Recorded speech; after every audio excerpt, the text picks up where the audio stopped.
microphone. So I can say this because I'm kind of, I shave my head, right? So is it, say for instance, I wore a wig and attached it to my head with Velcro, and it's the sound of the Velcro pulling the wig off the top of my head? Is it possibly that? Well, if you possibly come into work tomorrow with a wig on and try that out, I'll tell you if it's right or wrong. How's that? Right, okay. But I don't have one. Oh, well, sure. All Velcro. Oh, you'll have to wait then. It's not Velcro then. News. All right. Lee, have a good day. Good luck. All right, take care of yourself. At 9 o'clock, let's get a news update. It's over to Michaela Clark. Thanks, Greg. Good morning. Over €108 million is to be spent by the HSE in Donegal on a number of older services buildings.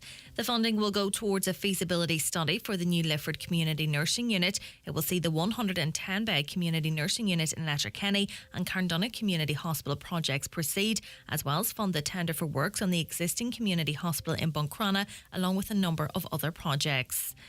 Stephen Montgomery is to be laid to rest on Friday. The 43-year-old from Dunfanaghy died following an explosion in Brinlock on Monday. Investigations into his death are continuing. A funeral service will take place at his home on Friday, followed by burial in Ballymore Graveyard. The implementation of the revised effective concrete block scheme has been delayed yet again. It was previously expected that the scheme would be published this week, but that's now been pushed to June the 14th. In an update from the Micah Action Group, they say following a meeting between officials from the Department of Housing and Donegal County Council on Friday last, that they have been advised that further engagement is required. It's also believed the requirement for a certificate of compliance with building regulations, as stated in an amendment, has been retracted. An in-depth study of domestic murders and familicide has found most victims are women, and relationship breakdown or impending separation is a significant factor. The independent review commissioned by the Department of Justice examined domestic deaths and incidences of familicide between the years 2000 and 2018. Pregnant women or new mothers are most likely to die at the hands of their partner or former partner. The report recommends a new agency to support victims, improve education on the issues, better training for those most likely to encounter victims, and a CSO study on the prevalence of domestic and intimate partner violence in Ireland.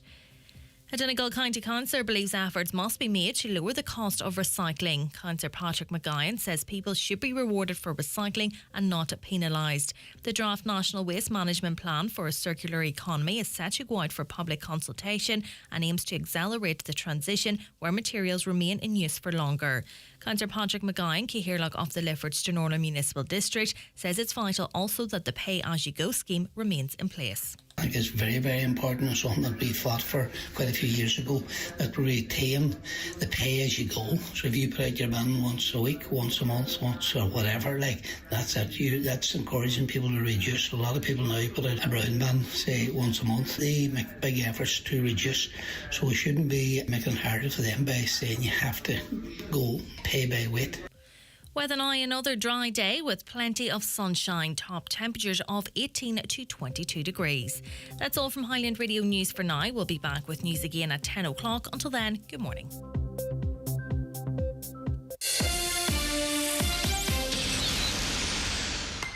They might have been your best buddies since you were babies. They might be the only one who knows about that thing you did. They might be your boo, your homegirl, your muchacho, but you've just got 6 deliciously crisp chicken McNuggets. So you have to ask yourself, are they McNugget worthy? Served after 11 a.m, subject to availability.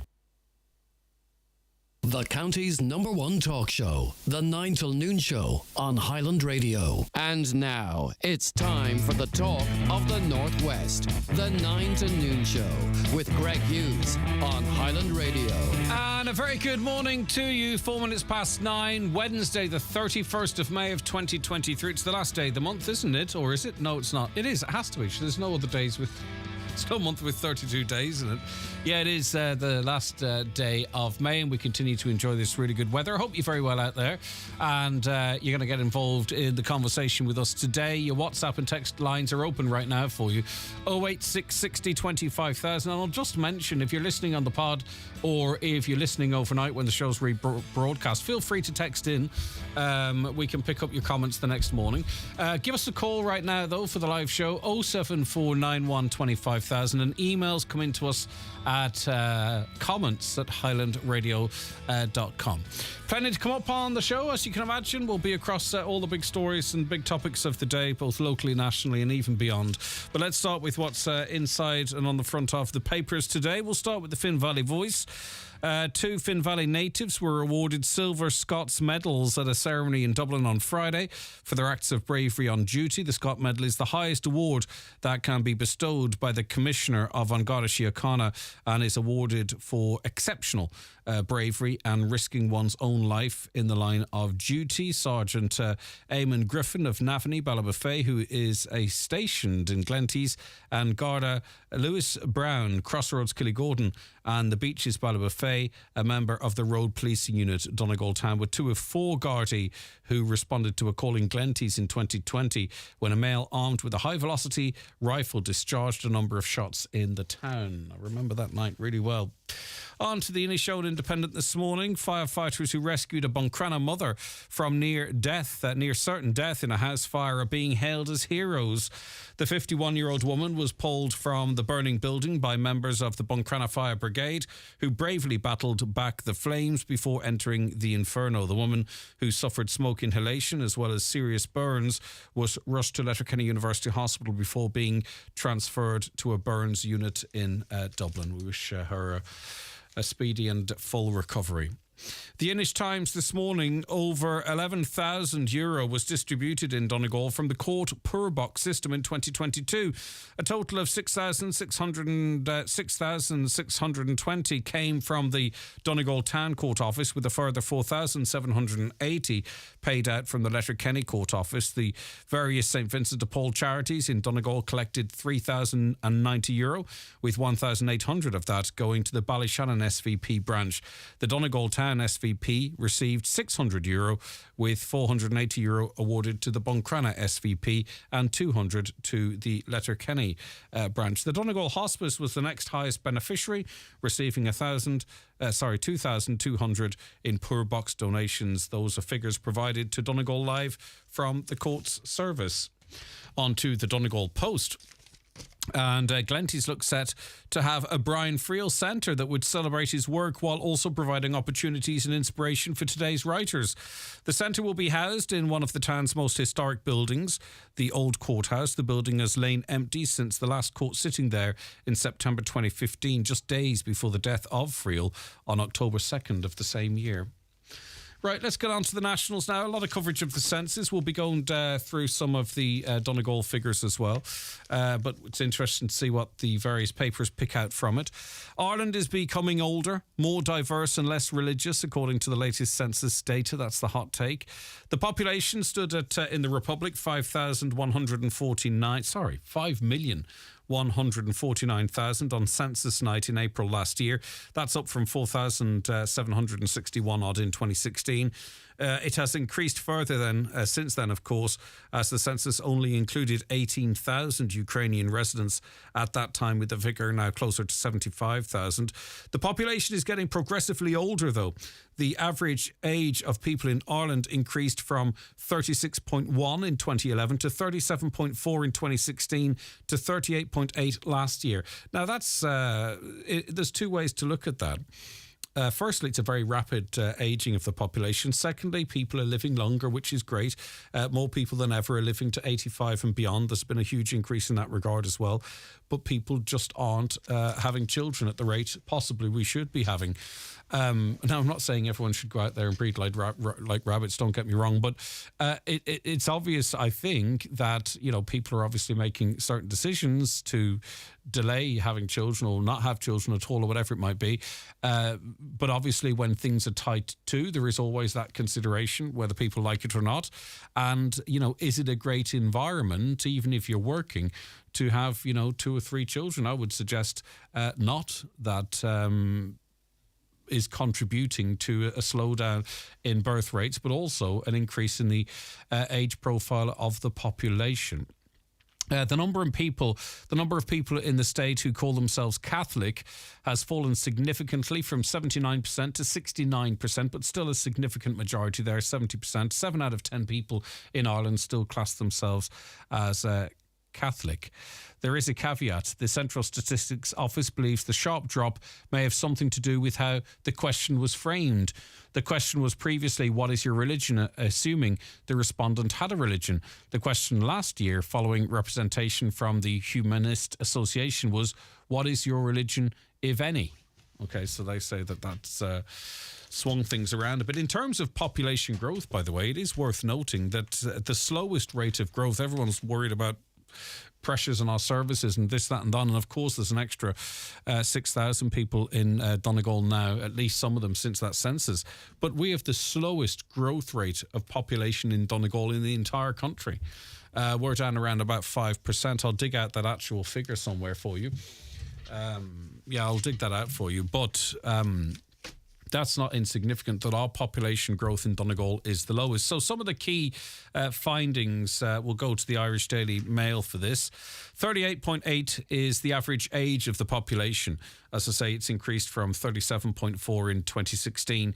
85 is the number of people living to this, 85, the number of people living to this age and beyond increased by 25%, which, as I say, that's the good part of the shift in the average age. But as I say, birth rate's bound to be down.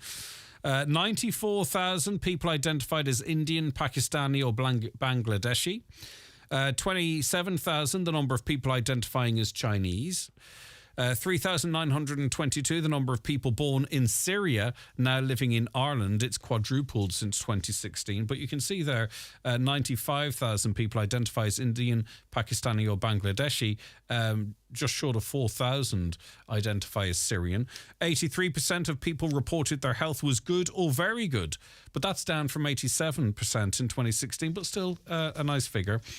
Let me see. 13% smoked either daily or occasionally in 2022, which is a low figure, isn't it? Almost 80% of the population reported they'd either never smoked or had given up smoking. So that's a really good figure. 171,000, the number of people with dual Irish citizenship. That's a 63% increase. A third of all workers worked from home for at least some part of their week, which I find interesting as well. 55%, Galway and Dublin cities recorded the highest proportion of single people and had the lowest proportion of married people. So in Galway and Dublin, over half the population are single. They have the least amount of people who are married, just over a third. 80% of household had a broadband internet connection, which is really quite significant as well. That's up 71%. 70% of is the proportion of the population who identified Roman Catholic, as I mentioned, as their religion. 43% number of single people, up from 41% in 2016. So lots of single people out there. 5,000, here I go again, 5,149,000 is Ireland's population. But let's just talk a little bit about the population growth then. Because our Donegal's population, 167,000 bar the shout, and that's an increase of 5%. But if you look at the population change between 2016 and 2022, we're up 5%. Sligo's up 7.1%. Leitrim up 9.8%. Cavan up 7.3%. Monaghan up 6.4%. Louth up 8.4%. So all around the border regions, significant increase in population. Donegal, as I say, a low increase at 5%.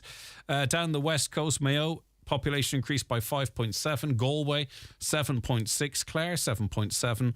Limerick 7.5. So, as I say, we have the lowest population growth from what I can see here over that period of time, 2016 to 2022, of any county in Ireland.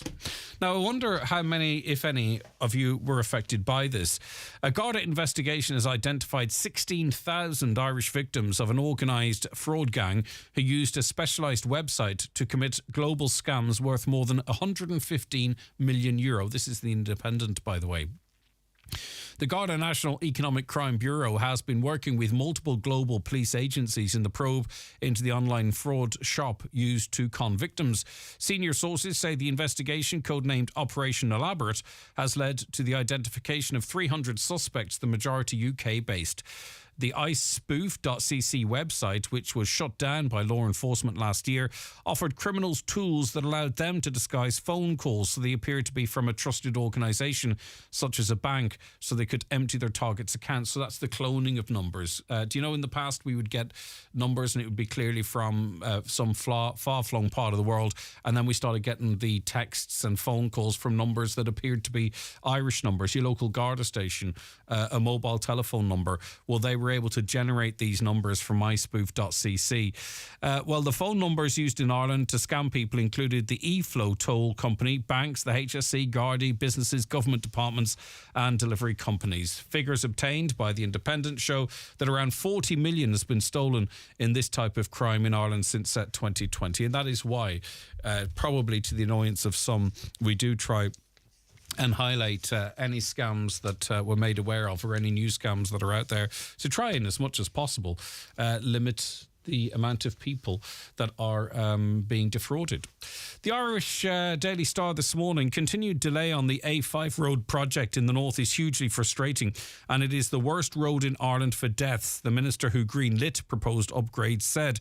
Sinn Féin MLA Conor Murphy was Regional Development Minister in 2007 when the plan to upgrade the A5 to a dual carriageway was approved. Yesterday at Strual Arts Centre in Omagh, he gave evidence to a public inquiry into the A5 Western Transport Corridor, with a large group showing their support.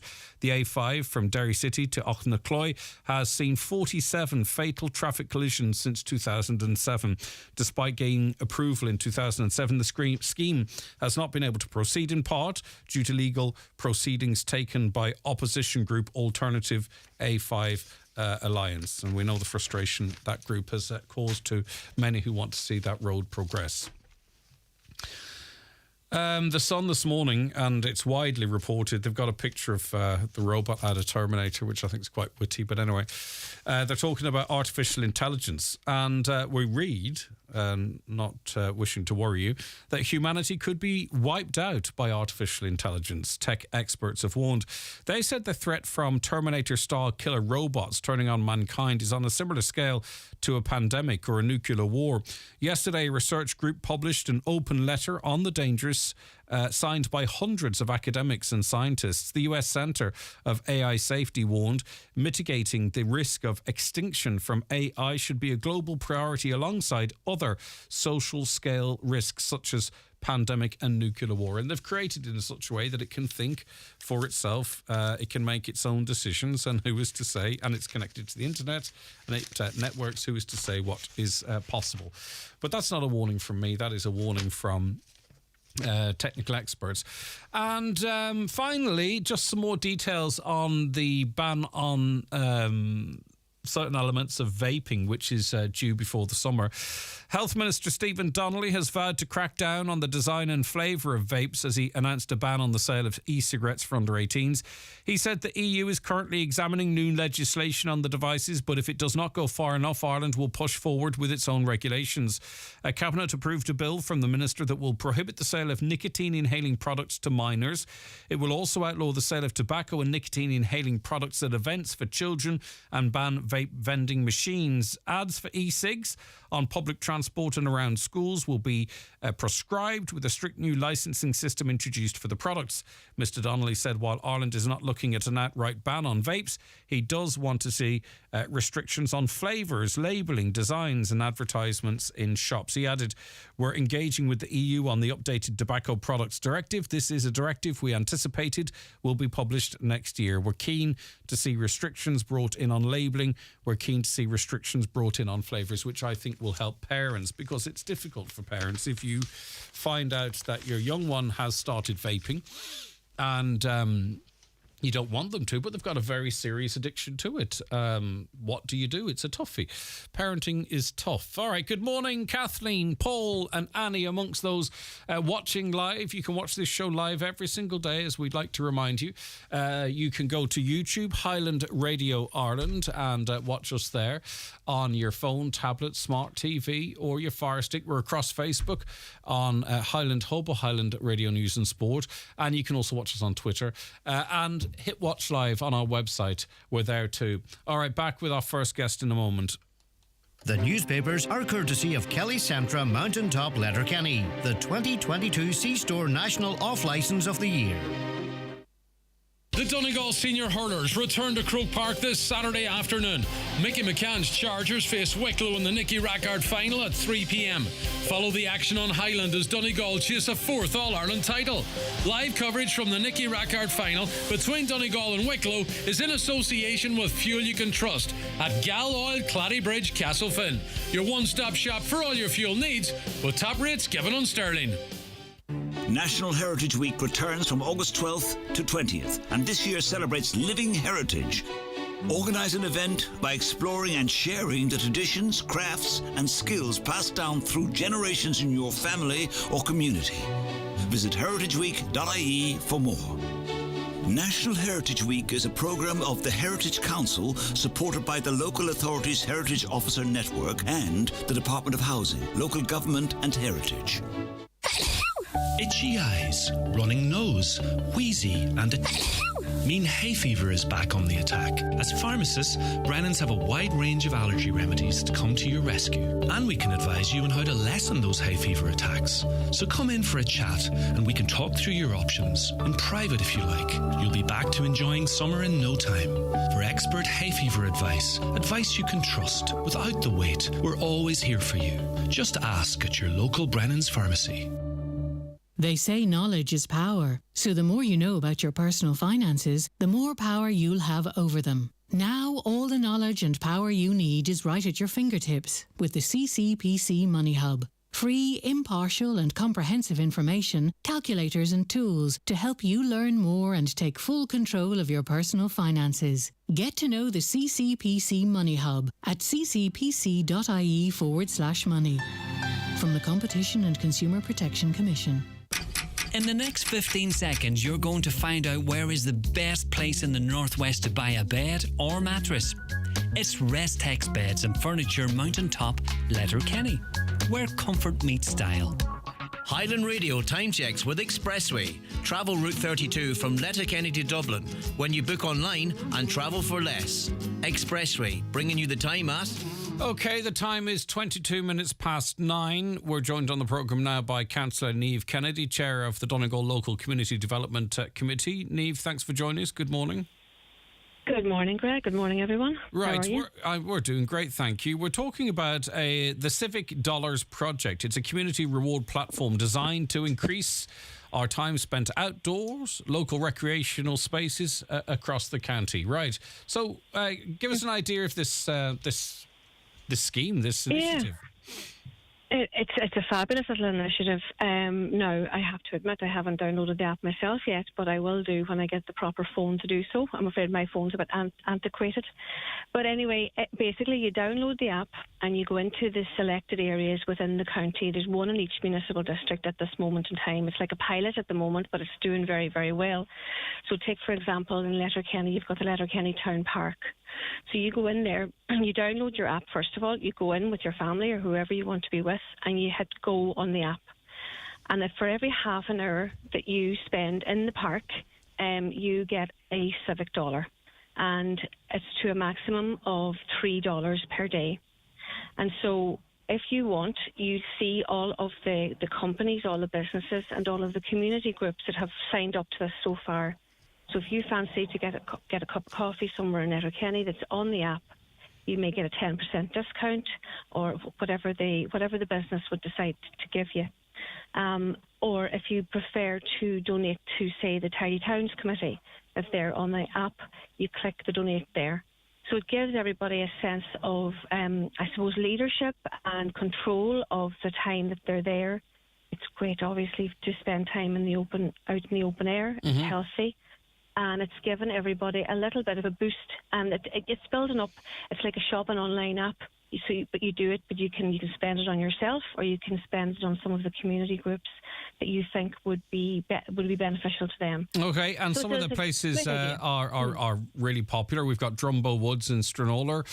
You mentioned the Bernie McGlinchey Town Park in Letterkenny, Swan Park in Buncrana, which is always very busy, of course. Dunlow River Walk, which is a fabulous facility, and Bundoran Promenade and Cliff Walk. And it's not about necessarily activity. You just have to be in those locations locations. The app doesn't check if you're running or jogging or walking, so everybody's included in this. So simply, if you go to Swan Park in Buncrana, throw a blanket out and lie out in the sun for an hour and a half, you collect your 3 civic dollars.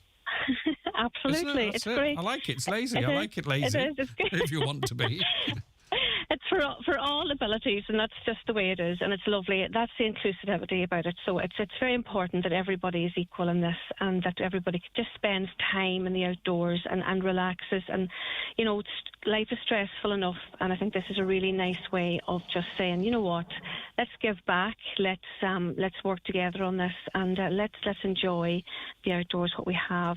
There will be more and more parks coming on board in the next year or so, and there's also more and more businesses and community groups willing to come forward now. So if anybody would like to, you know, add their business or add their community group onto the app, contact Margaret Fitzgerald on Healthy Ireland and Healthy Donegal, and she's available to do that and help with that. Well, look at it. I mean, it's good for. I mean, obviously, people might want to donate to the local tidy towns, but it's good for businesses too because they get tied into something that's healthy. It might increase footfall into their business, and they might be offering reductions in any case. But also to what this allows people who are already active and visit these places to download the app and contribute either, you know, as we mentioned, to get some stuff off in businesses, but even to contribute to the. It's just an opportunity for people maybe to contribute to the local tidy towns if they're already active. They just have to have the app. But of course, the aim is to encourage even just the conversation and the attitude towards enjoying our outdoor spaces.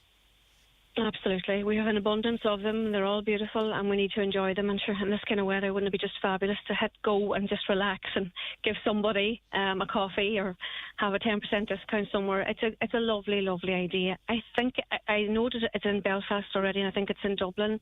But for here in Donegal, it's lovely. The parks and what the areas that we have, you know, we should utilise it more and get out there more. Just, you know, enjoy what we've got. Yep. All right. Thanks, Niamh. I appreciate your time this morning. That's Councillor Niamh Kennedy there, who's the chair of the local Donegal Local Community Development Committee. You can download the Community Currency app via Android or Apple.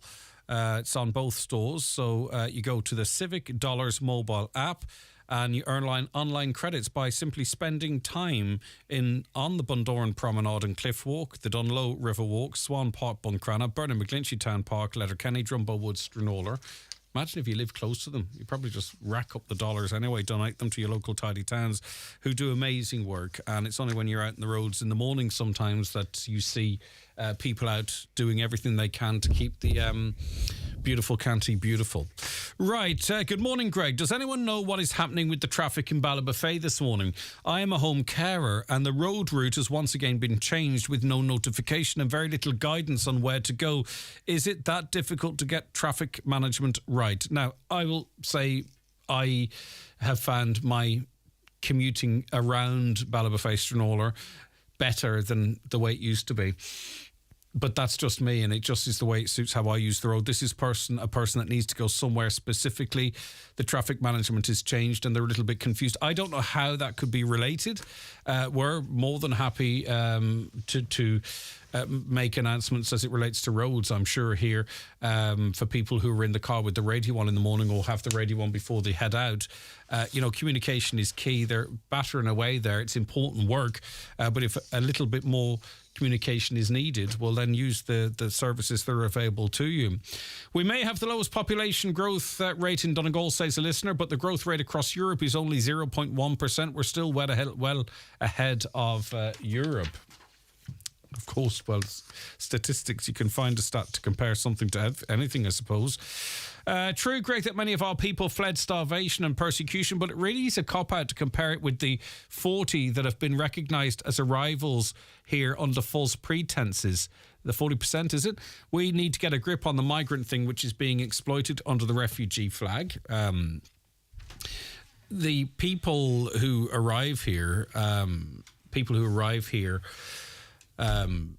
and rip up their documents or what have you, they're not turned away. They can claim asylum, and we're signed up to that, and we have to process that. How the government go about sorting that out, I don't know.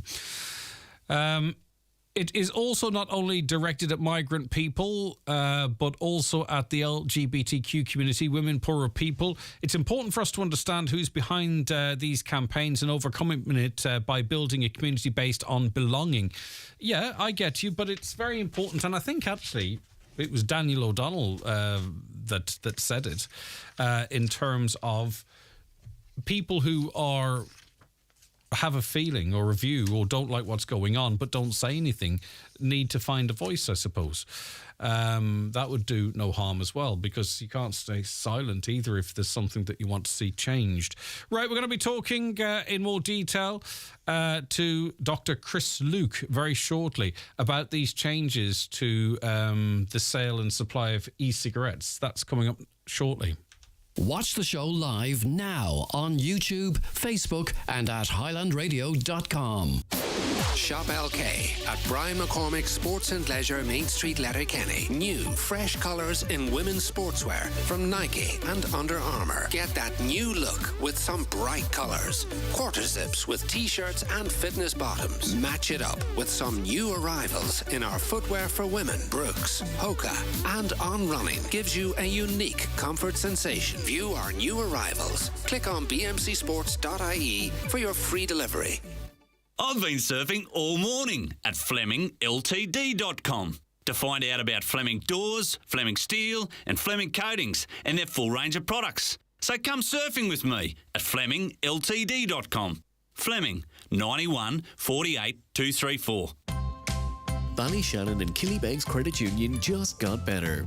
Our new current account comes with MasterCard debit card for use in store, online and contactless payments. All with lower transparent fees and with the same trusted personal service you are used to.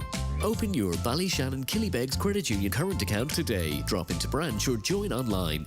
Terms and conditions apply. Visit bkcreditunion.ie for details. Ballyshannon and Killybegs Credit Union Limited is regulated by the Central Bank of Ireland.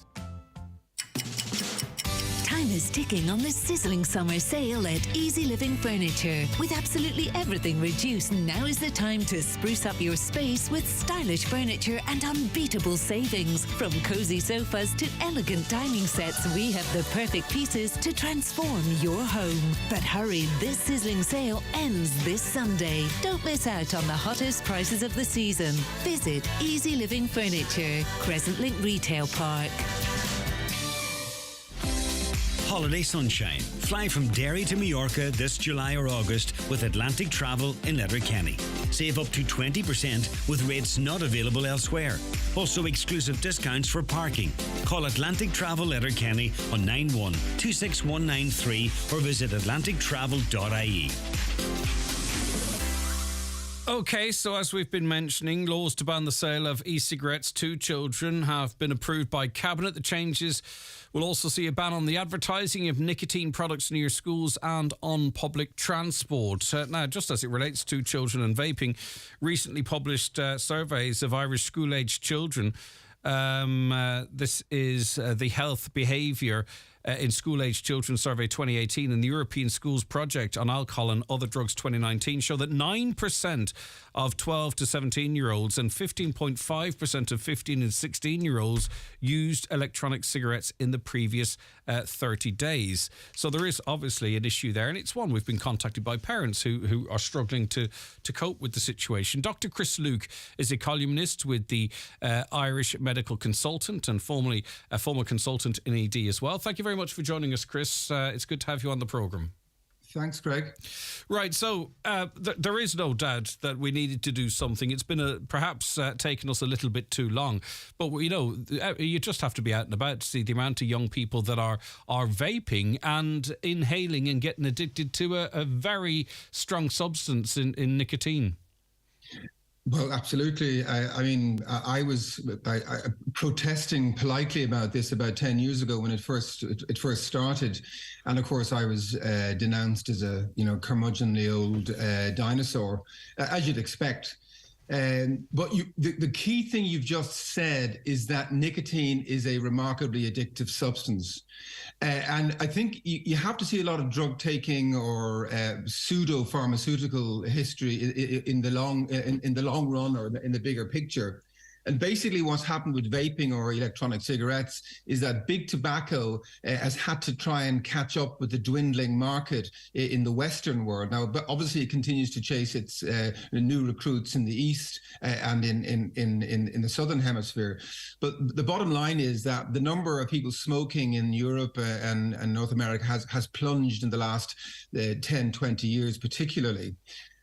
So basically, electronic cigarettes are a new vector for nicotine, which of course is the ultimate agent that tobacco sells or tobacco contains. Nicotine is also, this is really important for parents, nicotine is one of the most addictive substances known to man. And it's up there with heroin and booze and crack cocaine. It's a really highly addictive substance. Combine that with the developing brain and the developing lungs of teenagers, and you really have a very, very worrying prospect. Can you talk to us a little bit about the impact on brain development nicotine has?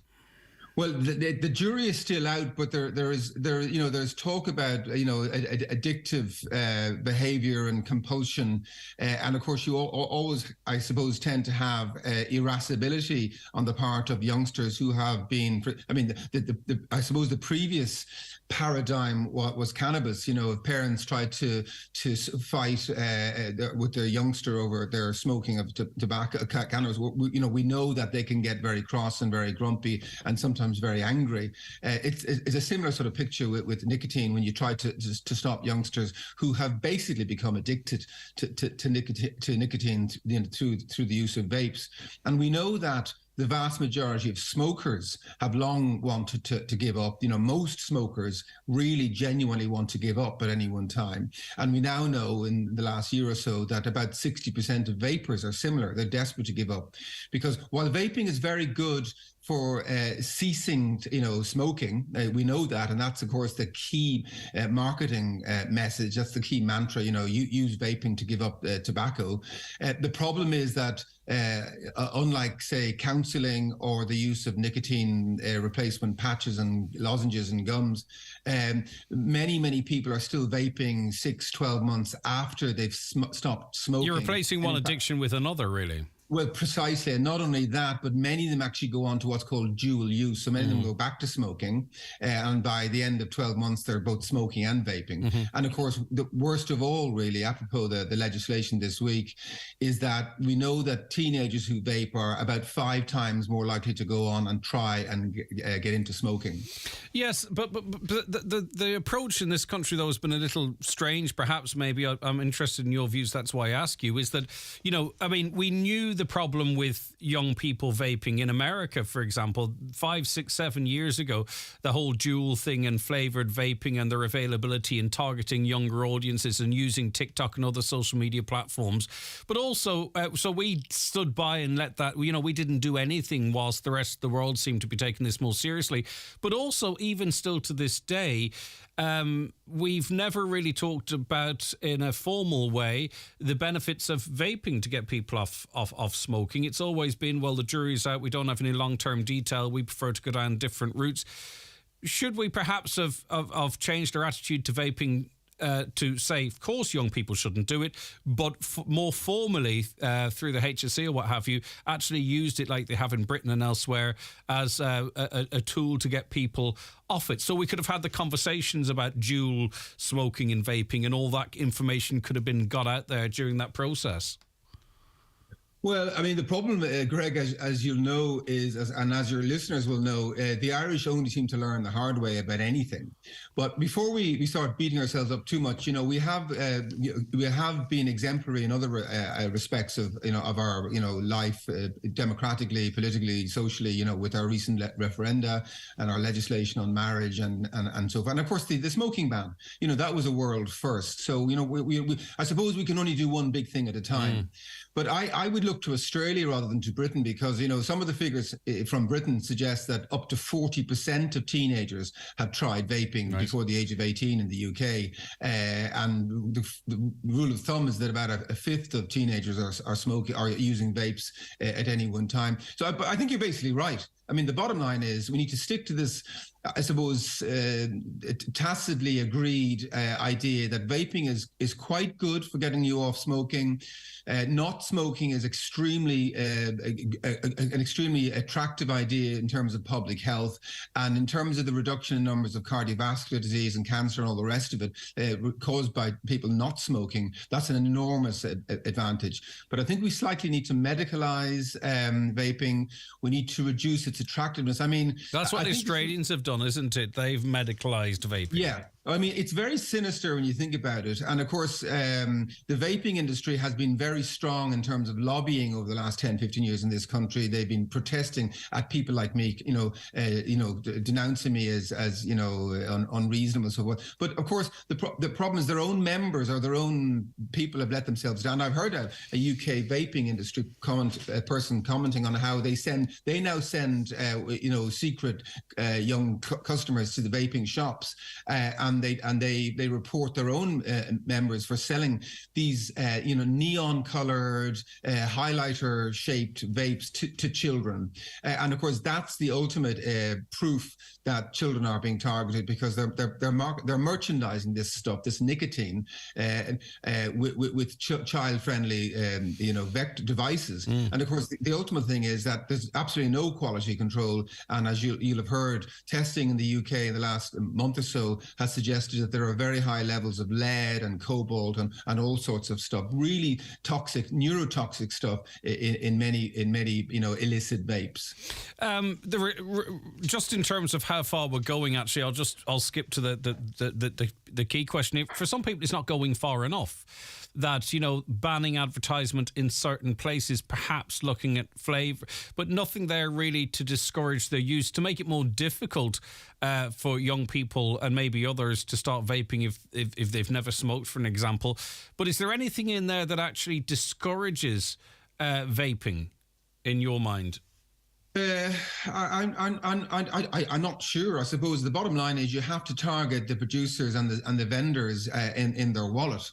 And that is the bottom line. So sort of pop-up vaping shops, which there are so many, as well as the obviously legitimate, well-run ones. The pop-up vaping shops should be shut down if they're seen to be constantly selling to children. That's absolutely scandalous and indefensible. But I suppose we all suspect that out of sight is out of mind. That applies to tobacco, it applies to alcohol, it applies to every consumable or comestible that people sell. So if it's not being advertised, it's likely to fall out of people's thinking, and that by definition is why companies like vaping and big tobacco spend so much on advertising. So I think advertising is important to target that, close down pop-up vaping shops that behave badly, and get our heads around the idea that vaping should be seen as a medical issue, a medical device, and marketed and regulated accordingly. And just on that, finally, I'll ask you directly, do you believe the HSE should start recommending vaping as a method of quitting smoking? And I'm conscious here that I'm kind of talking about two different things, and I hope it's not confusing to listeners mixing them up, but just whilst I have you on, I'm just interested what your views might be in relation to that. Well, the problem, Greg, is that you're kind of retrofitting research and public health monitoring onto a device that's already out there.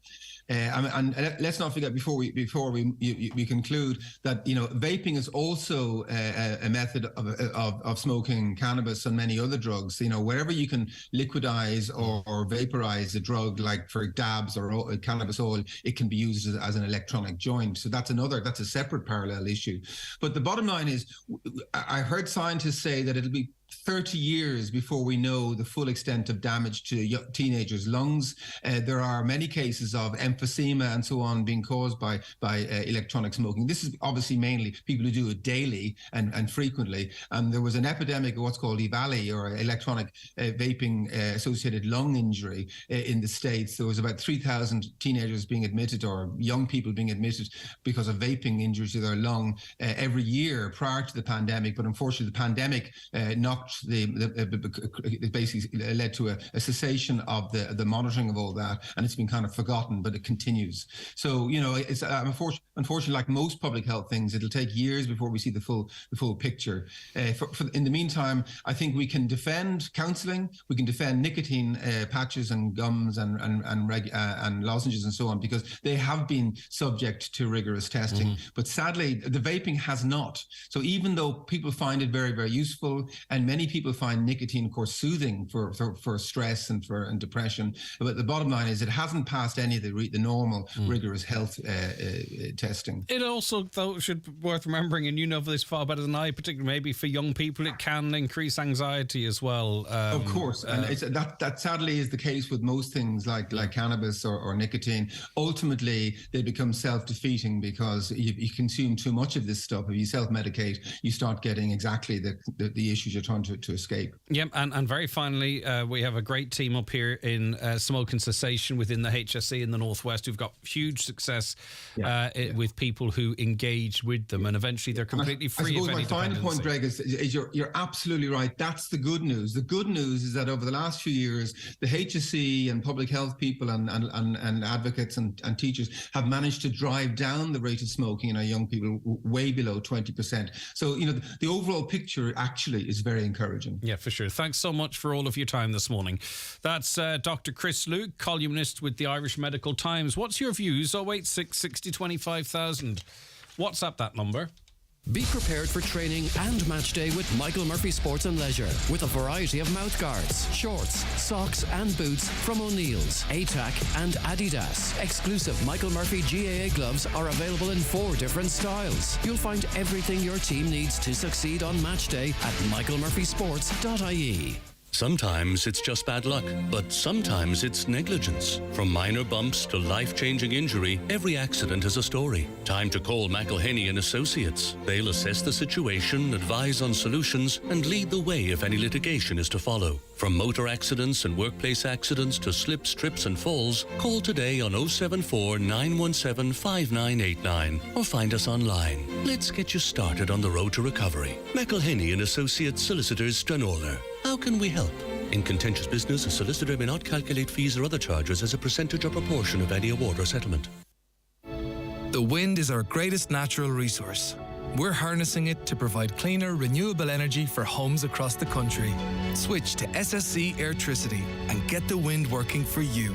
Switch today and get 15% off electricity and gas. Switching couldn't be easier. Simply go to sscairtricity.com. SSE Airtricity. This is Generation Green. EAB €3,466.43. Offer from the 15th to the 2nd, 2023. Rates valid from the 1st to the 10th, 22. Subject to change. 1 year standard unit rate discount for new home gas and electricity customers and direct debit and e-bill. For details of EAB, T's and C's, rates, exit fees, standing charges and green energy, see sscairtricity.com. There's fantastic value at Homeland Letterkenny Garden Centre this Saturday, 3rd of June, with our final Garden Super Saturday. All hedging, buy 2 get 1 free. Cool Flame solar lights, buy 2 get 1 free. Sizzler barbecue was €299, now €249. Padstow Bistro set was €99, now €79. Shop in store at Homeland Letterkenny with expert advice from our experienced team. Offers mentioned available this weekend only. Hi, Tracy. Good morning to you. Good morning, Greg. How are you? I'm doing good, Tracy. Right, you're issuing a warning here because you witnessed an act of dumping yesterday. So before we talk about the info that you have, what did you actually see, Tracy? Greg, I was driving out from my hometown in Island, out a road commonly known as the Watery Road. It would be the lower road from Burnfoot to Inch Island.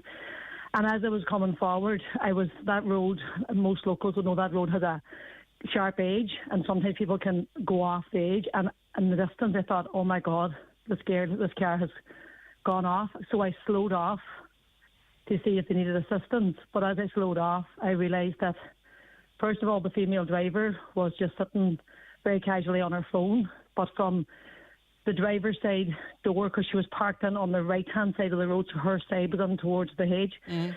The back of the car, someone appeared to be possibly changing a baby, because it was like baby wipes. So I did slow off with the thought of stopping. I thought, no, you know what? Stressful, baby changing a nappy. Surely when they're finished, they're going to gather that all up and they're going to take it home. So, but I did observe the registration of the car and the description of the car and the description of the driver. and drove on past and thought, well, I'll go back. No, I won't because I have a young child in the car, so I drove on.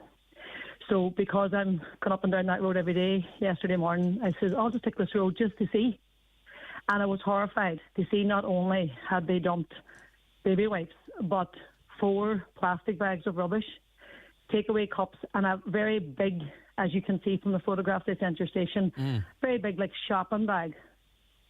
And I just couldn't believe it. They just emptied all of their rubbish out there and then. I think maybe they were clearing out their car and I'm not sure what they were doing. But I'm giving a shout out to them this morning, out of respect to the local community and the people in that area who worked only recently, had a major clean-up of the island where all generations of people came out. And the island was litter-picked all over.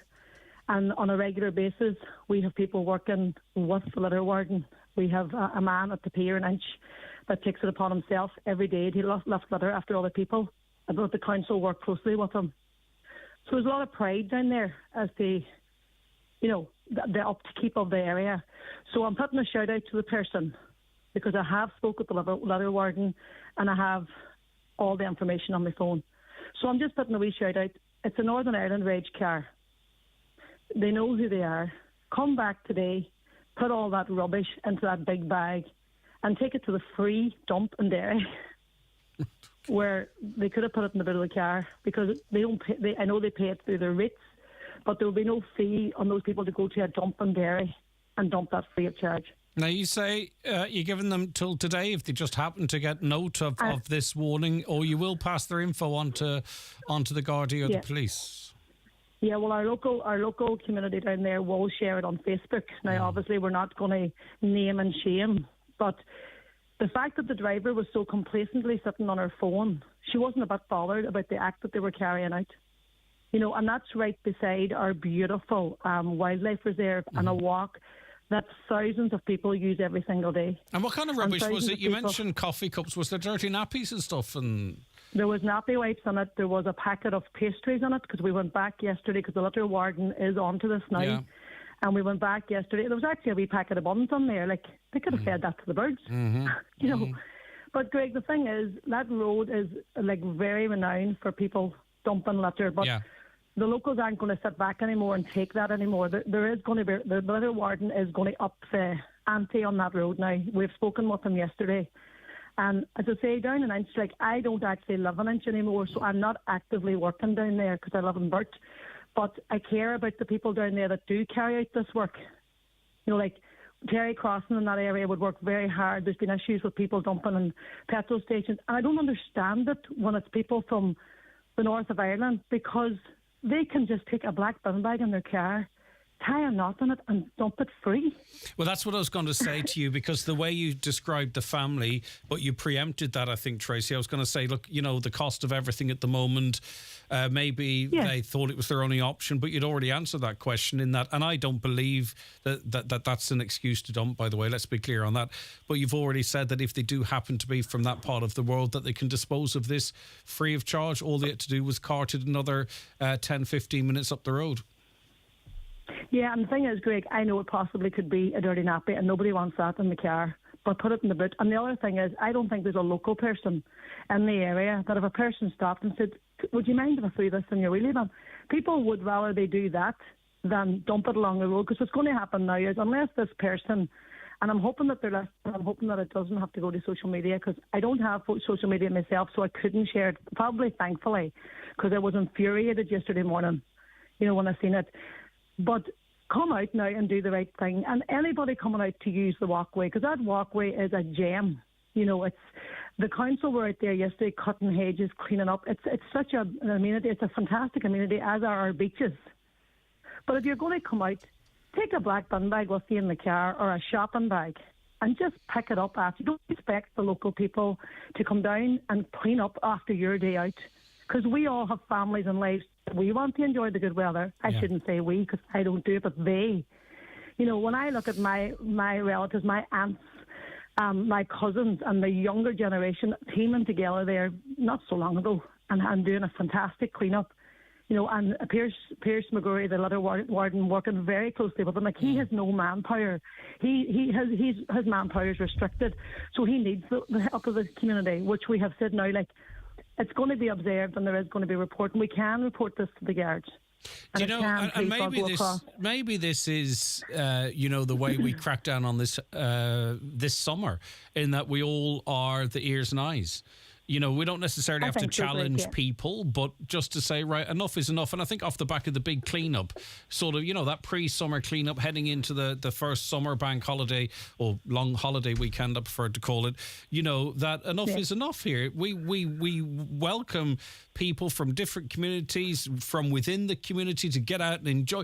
But take your trash, take your rubbish home. We're not going to tolerate you throwing your stuff on the side of the road in ditches or hedges, or piling it beside those lovely signs. They put these lovely signs up at beaches that indicate what the name of the beach is and all. They seem to be, they just seem to be like honey to the bee for rubbish. People putting black bags of rubbish there. If you've gone to the bother collecting it, take it home with you. Absolutely. The thing about it is, like, it's not gonna lift itself. Like, those bags, I'm going to go down there probably tomorrow, but to see how long this. But the longer that lies there, the more it's going to be ripped apart by, obviously, wildlife. Of course. It's also a risk to those birds that are protected in our area. And I just think the time has come where that's not acceptable behaviour in the community anymore. And the driver herself, like, she was sitting on her phone, be it talking or social media, they're going to be over social media in a couple of days if they don't go back down and lift the litter. And you talked about those buns, you could feed them to the birds. Well, the birds and other animals will go for those buns and probably end up eating a load of paper and plastic in the process as well, which isn't fair. And the Burnfoot River, runs along that road, Greg. And look, we're all familiar with what happened a few years back with the local residents' houses there, the flooding and everything else. So it doesn't do the river environment, the wildlife environment, but the morale of the local community. I spoke to a few of the people yesterday who were involved with the cleanup. And the disappointment and the disgust. Why? Like, why? So the girl on, what day is today? The girl on Monday afternoon at 2:40 p.m, I'm asking you to drive out to the Watery Road, lift your rubbish and take it back into the dumping dairy. That's what I'm doing this morning. There are lots of people drive northern reg vehicles living in the south as well, but I mean that's your theory, and I respect that, Tracy, but listen, there are lots of people that drive NI reg vehicles that aren't actually resident there. But anyway, I take your point.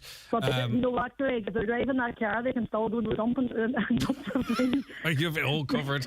All right, they have the best of both worlds. And in 30 seconds, in 30 seconds, why aren't you on social media? Life's too short for Greg. You're right, Tracy. Go on, you good thing. All right, take care of yourself. I have a great friend in Termonbaca, Fowler Stephen, and he has a great saying: "It's not social media; it's anti-social media." Yeah, feels like that at times. All right, take care of yourself. Thanks a million. Bye bye. Take care. All right, 086 60 25,000. Are all of you on social media? Any of you out there that used to be on social media that have quit it? If so, why? Let us know. 086 60 25,000. Your WhatsApps and text that number, or give us a call on 07491 25,000. Right, I'm going to vacate this seat for about 6 or 7 minutes because we are taking a break now for the news and obituary notices. Stay right where you are. Another 2 hours of the 9 till noon show this beautiful Wednesday morning, just around the corner. Attention all home and business owners. Are you looking for the best value for money when it comes to plumbing and tile solutions? At McDade's Bathroom Plumbing and Tiles, our experienced staff are ready to provide top quality services and products that meet your needs and exceed your expectations. Our focus is on providing expert advice and top quality products. McDade's Bathroom Plumbing and Tiles showroom in Buncrana is dedicated to delivering great value for your money. Visit our showroom today. Looking for a flexible, affordable home improvement loan? From your kitchen renovation to getting your garden barbecue ready, B&S Credit Union's Renovate Loan is ready to go. For loans from €5,000 to €70,000, visit our website at bnscu.ie or free phone 1800 290 390, where our dedicated and experienced loans team will be delighted to help you. Loans are subject to approval, terms and conditions apply. B&S Credit Union Limited is regulated by the Central Bank of Ireland. Look Looking for the best place in the Northwest to get a bed or mattress? Restex Beds and Mountaintop Letterkenny has a great selection and great prices. Restex Beds has everything you need for a good night's sleep. Visit them today and sleep better tonight. Bigger really is better when it comes to great value in TVs at Ben Sweeney Euronics. Raymond Sweeney here to tell you about some of our big screen TVs, like the LG 55-inch Smart TV for $529 with a free LG X-Boom portable speaker worth €200, or the LG 65-inch screen for $649, and the amazing 70-inch model for just $749 while stocks last. Get the screen you've always wanted for less right now at Ben Sweeney Euronics, Port Road, Letterkenny, and the shopping centre, Dunlow. Live, on air, online, and on the Highland Radio app. This is Highland Radio News. Good morning, I'm Michaela Clark with the news at 10 o'clock. Over €108 million is to be spent in Donegal in a number of older services buildings. Dermot Monaghan, Chief Officer, Community Healthcare Cavan, Donegal, Leitrim, Monaghan and Sligo, says the funding is part of the widespread of projects at varying stages of development taking place across the region. Alan Butler has more. A number of projects in Donegal have been included in the HSE's Capital Development Programme. €58.6 million has been approved to progress the 11-bed community nursing unit in Letterkenny, while €4.24 million will be spent on projects to ensure Carndonagh Community Hospital is HICWA compliant. Likewise, €6.14 million has been allocated to proceed to tender to bring Falkirk Community Nursing Unit HICWA compliant, and €4.33 million has been set aside to ensure HICWA compliance at the existing Buncrana Community Nursing Unit. In Lifford, €500,000 will fund a site and feasibility study to allow for a full capital submission.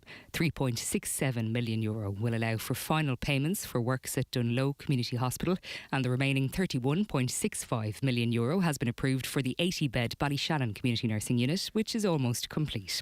A teenage girl has died following an incident involving a tractor in County Cavan. The single vehicle collision happened at Lochduff at around 11 o'clock last night. Gardaí say a girl in her late teens died when the tractor she was in collided with a ditch. A male teenager who was driving the tractor wasn't injured. Her body has been removed from the scene to Cavan General Hospital, where a post-mortem will take place. Stephen Montgomery is to be laid to rest on Friday. The 43-year-old from Dunfanaghy died following an explosion in Brinlock on Monday. Investigations into his death are continuing. A funeral service will take place at his home on Friday, followed by burial in Ballymore Graveyard. The implementation of the revised effective concrete block scheme has been delayed yet again. It was previously expected that the scheme would be published this week. That's now been pushed to June the 14th. In an update from the MICA Action Group, they say following a meeting between officials from the Department of Housing and Donegal County Council on Friday last, that they have been advised that further engagement is required. It's also believed the requirement for a certificate of compliance with building regulations, as stated in an amendment, has been retracted. A Donegal County Councillor believes efforts must be made to lower the cost of recycling. Councillor Patrick McGuyan says people should be rewarded for recycling and not penalised. The draft National Waste Management Plan for a Circular Economy is set to go out for public consultation and aims to accelerate the transition where materials remain in use for longer. Councillor McGuyan, Cahirlock off the Lifford Stranorna Municipal District, says it's vital also that the pay-as-you-go scheme remains in place. I think it's very, very important, and something that we fought for quite a few years ago, that we retain the pay-as-you-go. So if you put out your bin once a week, once a month, once or whatever, like that's it. That's encouraging people to reduce. A lot of people now put out a brown bin, say once a month. They make big efforts to reduce, so we shouldn't be making it harder for them by saying you have to go pay by weight. There's calls for an assistant heritage officer for Donegal to be recruited. Councillor Barry Sweeney, who is chair of the Heritage Forum, says the abundance of heritage in the county more than warrants an additional heritage officer. Donegal County Council says it is hopeful that as part of the new heritage plan, funding will be found for the position.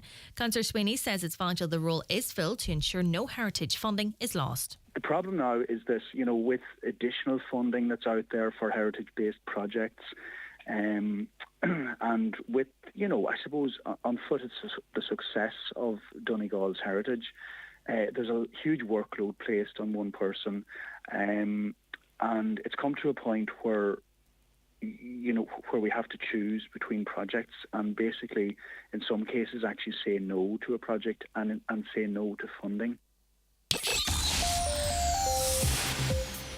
Weather now, another dry day with plenty of sunshine and top temperatures of 18 to 22 degrees. That's all from Highland Radio News for now. We'll be back with an update again at 11 o'clock. Until then, good morning. The obituary notices for this Wednesday morning, May the 31st. The death has taken place of Alice Brew, née McHugh, Old Cartron, Sligo, and late of Francis, County Donegal, reposing at Sean Feely's funeral home, Cartron Cross, Sligo, from 7:30 tomorrow evening. Removal at 8:30 to St Joseph's Church at Ballytivnin, Sligo.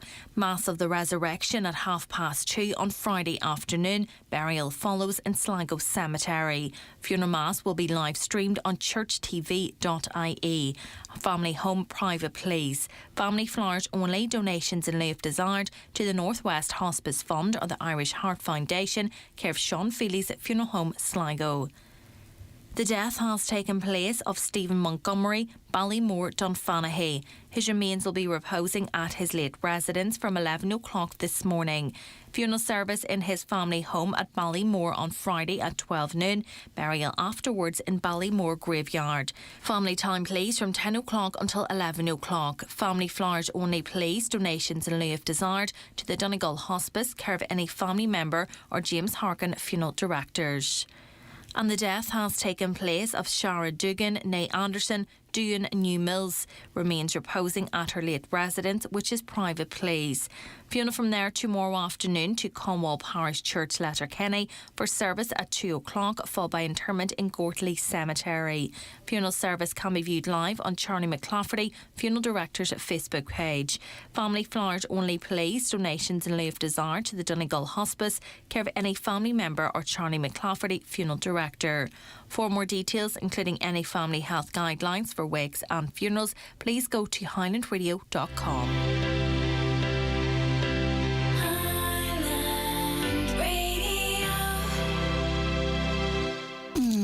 The McPlant. What? 100% vegan? Even the cheese? But how? It can't be. Can it? It really is. The McPlant from McDonald's, with melt-in-the-mouth vegan cheese, a delicious sesame-seeded bun, vegan mayo, and a juicy Beyond Meat patty. It's our iconic taste, plant-based. Served after 11 a.m, subject to availability.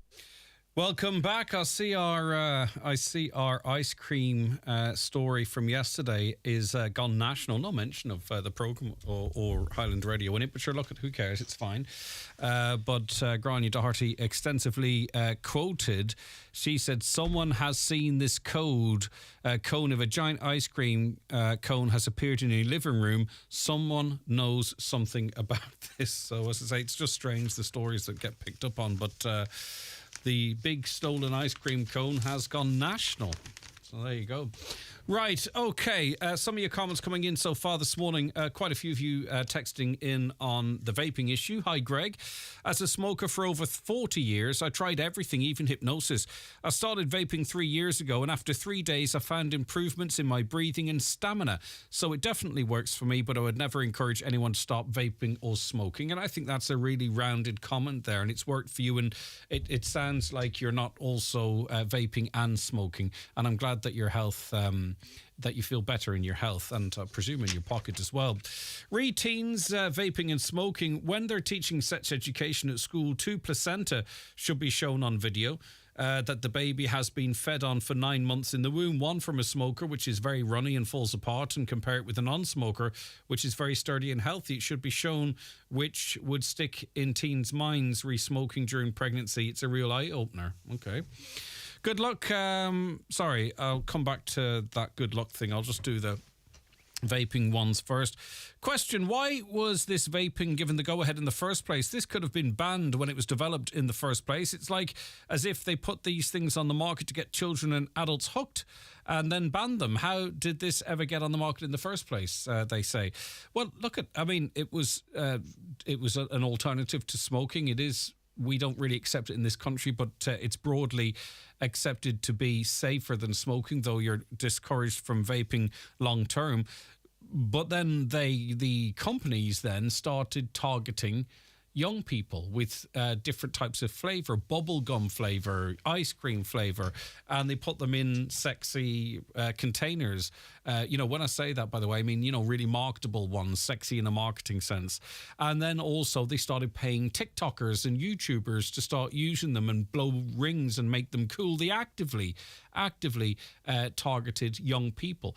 And the smoking industry bought big time into it because this could see what's happening. So we have a big business in the smoking industry, in the vaping industry, that purposely, even though they would have known that this gets lots of young people, and this is it's not criminal because no one's been found criminally liable for it. But if you think about it, we have multi-billion euro companies actively targeting, in 2023 and before, of course, actively targeting a product which is damaging to young people at young people. Someone in their mid-50s who smokes is not buying a little fancy-looking thing with a light at the bottom that tastes of bubblegum.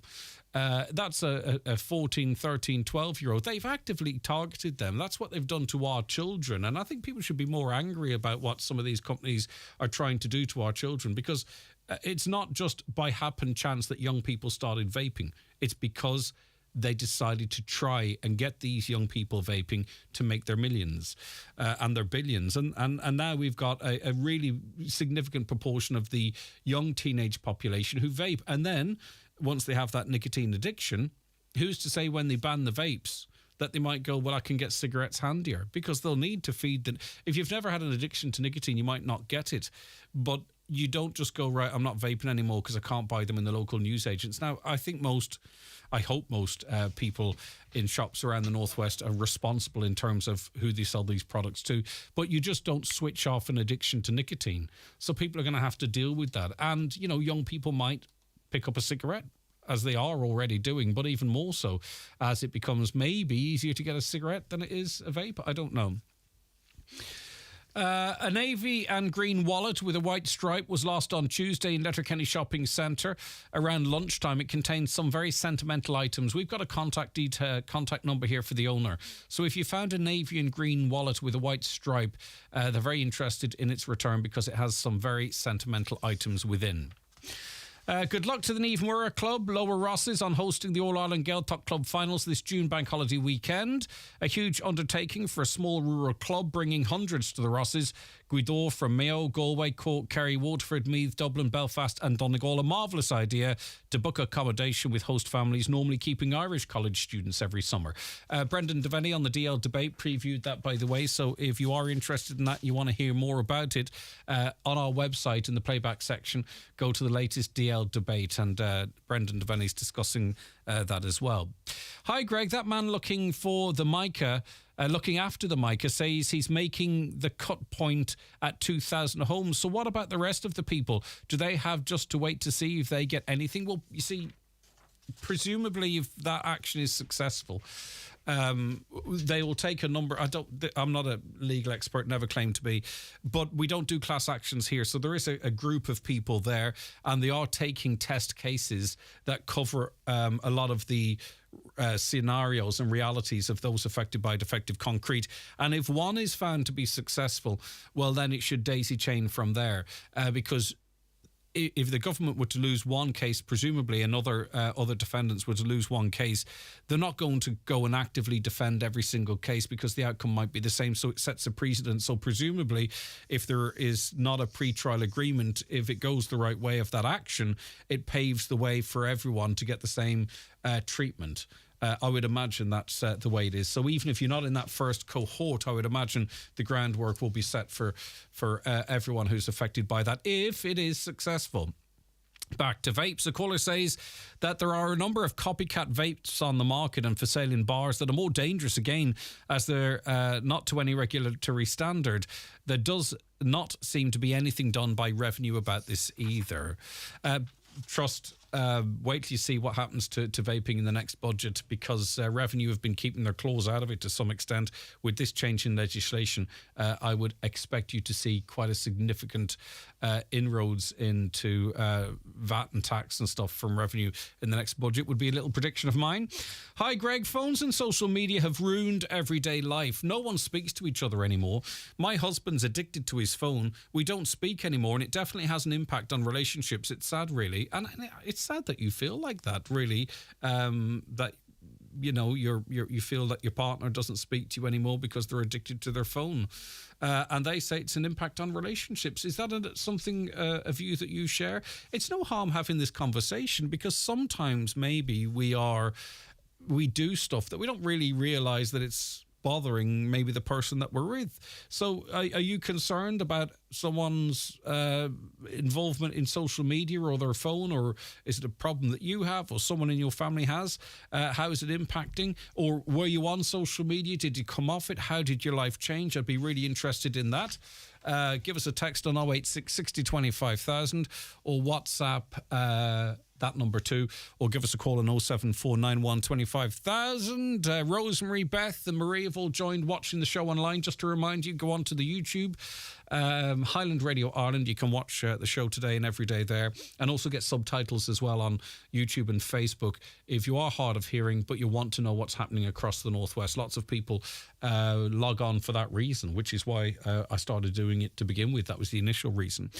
And also you can watch live on our website. Right, back with more after the bingo numbers. The county's #1 talk show, the 9 till noon show on Highland Radio. If the medical experts get it wrong, everything changes. From misdiagnosis or delayed diagnosis to surgical injury or even poor treatment, all have physical, emotional and financial consequences. We're here to help. So if your treatment didn't go according to plan, speak to our experienced medical negligence team at McElhenney and Associates. Find us online or call 074 917 5989. McElhenney and Associates Solicitors, Stranorlar. In contentious business, a solicitor may not calculate fees or other charges as a percentage or proportion of any award or settlement. Do you need a UK address? Save hundreds of euros on custom charges shopping online with Space Hub Dairy. We provide a full virtual office address mailbox service for all your business and personal use. Save your business hundreds, possibly thousands on custom charges with Space Hub Dairy. Call 048 7187 8077 for more details. The annual Letterkenny Horse and Pony Races are on this bank holiday weekend, Saturday the 3rd and Sunday the 4th at the Big Isle Manor, Cunningham. A family fun weekend with a 7-race card each day starting at 2:30. That's this weekend at the Letterkenny Horse and Pony Races in the Big Isle Manor, Cunningham. Right, I'll bring you the bingo numbers in a moment. The computer skipped here, or I skipped the computer. So if you're waiting on the bingo numbers, just stay right where you are, and I'll play them for you just in a second. A caller says, my son started vaping at 16. He's now 19 and has started smoking. Right, okay. I have a local GP, which I haven't seen in over a year, says another listener. I called today to get an appointment and was told I need a COVID test before attending. I understood that this had all passed. Whatever happened to people just having a flu? They are only seeing emergency patients. Then they're telling you to attend ED. I do have depression, and a few months ago I attempted to take my life, but told no one because I woke up and thought, well, I'm not meant to die.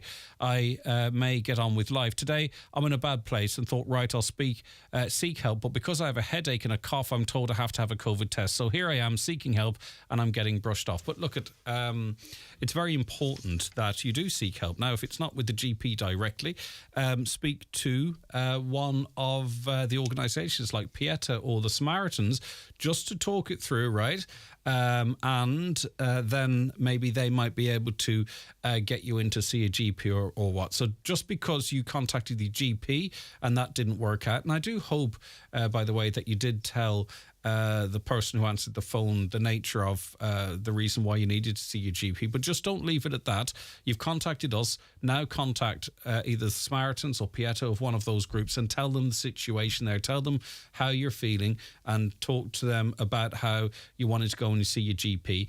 I don't know if you have a COVID test if you're going to take it just to appease the GPs, I would suggest it's not ideal. I haven't heard of it for a while, but I suppose you are displaying some symptoms. But either way, don't let that be a barrier to getting a little bit of help, because you recognise that you're having depression and you don't feel great. And we want to make sure, please, for us, if not for yourself, just give one of those groups a quick contact, or even ring your GP back and explain to them precisely why you needed to go in and see them. If that's okay, if you could do that for us, I'd really appreciate it. Okay, our next guest joins us, as I say, after these bingo numbers. It's time for NCBI Bingo on Highland Radio. It's Wednesday the 31st of May. You're playing on the blue sheet. The reference number is S8. It's game number 22. The numbers are 29, 14, 89, 5, 55, 82, 41, 6, 71, and finally 18. Phone your claim to 9104833 before 8 tonight, leaving your name, contact number and the name of the shop where you purchased your book, and we'll call you back the next working day. Get all your NCBI bingo information at highlandradio.com. Thank you, Canis. Right, Orla, good morning to you. Good morning. How are you getting on? Surviving. Good stuff. That's what we're all at. Nice to speak to you, though, Orla. We were talking about rubbish and dumping of rubbish. What's your observation, Orla? To be honest, we were late getting out in the evening. We are in Buncrana and headed on to, I'm sure you know, the wee beach called Dunree. Mm-hmm. Beautiful scenic area, absolutely gorgeous. And to be then just landed on the beach with this debris piled high from anything from barbecue remains to bottles and just general rubbish. Now, I'm not saying that could have been might have been an overnight thing. It might have been just prior to we came down. But it was awful just to see that people are in general are not lifting their rubbish at all. It's just a disgrace to see. And it was so disheartening because the town of Buncrana has always went to great lengths of, the tidying the town, of volunteers out cleaning up, all the time. And then you go to a beautiful scenic area, to sit and relax and chill out on an evening, and to be confronted with some rubbish, a good part, a lot of rubbish really. That evening, it was awful. And Orla, was it sort of scattered around in different places, or had there been a party in one particular place, or what do you think happened? Well, to me, it seemed to be like it was all in one part. It was all piled in one part. Now, I have to say that we looked around to see there is lacking, and I mean the lacking of bins is unbelievable, because people are not... They are going to leave stuff if they're not going to see bins. If there had been at least a bin nearby, I'm sure that the people maybe wouldn't have dumped them where they did. Because from where you go to the Dunree beach, you come off the main road down at like a sand dune onto the beach. And for the people then to transport the rubbish from the beach, well, that's more than a lot to take when they're taking their own bits and pieces. But if everyone took a bit, you see, I think the jury's a wee bit out on bins, Orla, because you know yourself, you could put 2 bins at the mouth of that beach entrance. They would get full in 2 or 3 hours, and next thing, everyone's just dumping their rubbish at the bins. I think people maybe are moving away from bins because they just become hotspots for all manner of dumping. Because next thing you know, there's 4 bags of household waste around the bin as well. You've seen that site. I'm not saying there shouldn't be bins there, but I just wonder if they're moving away for bins for the reasons I've just outlined.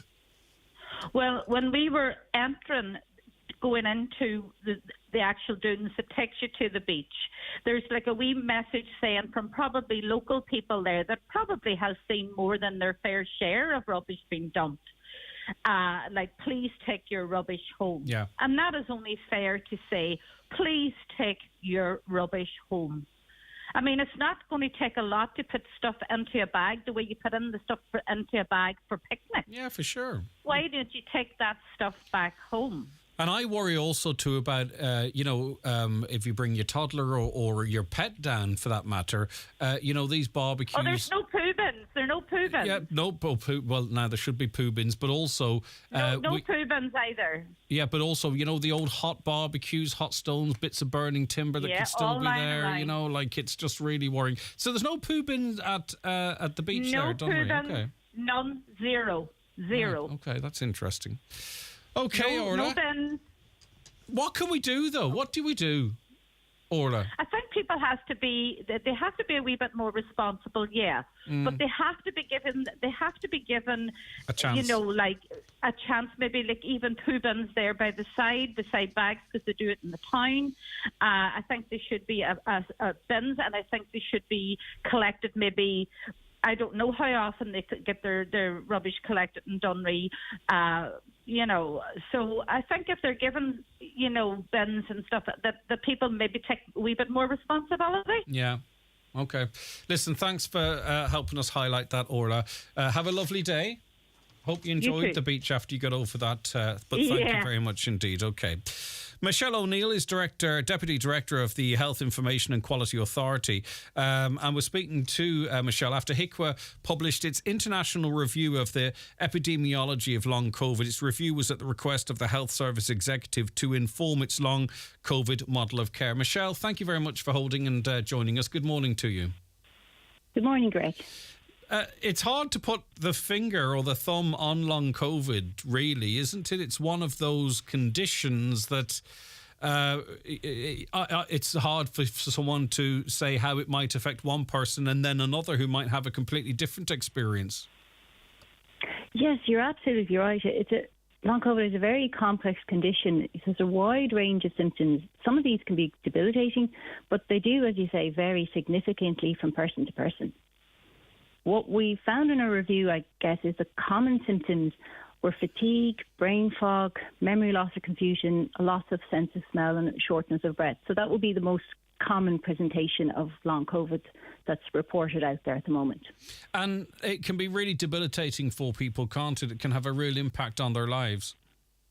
Oh, absolutely. I mean, some of the studies that we looked at, there is a significant impact on individuals' day-to-day activity of living. So yes, this can be quite a significant burden on individuals.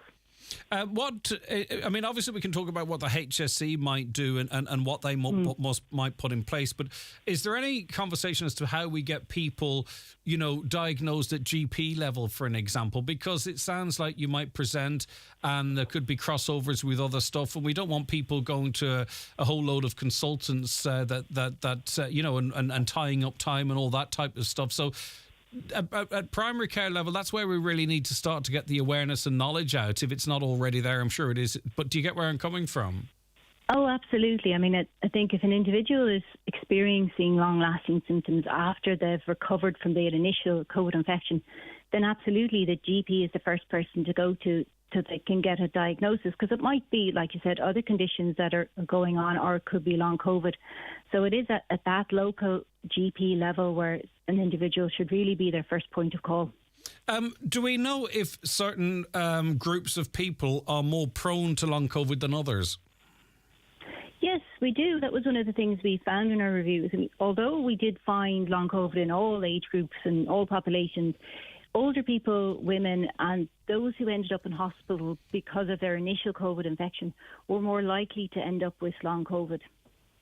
Now, when I'm out and about just chatting to people, Michelle, and I hope you understand there's no ulterior motive to this question, if they are still not feeling great, they often self-diagnose and put it down to the vaccine rather than maybe a bout of COVID. How are we certain, or can we ever be certain, that people are suffering the effects of having COVID previously and not some sort of a reaction, as some people might think, to a vaccine, for an example?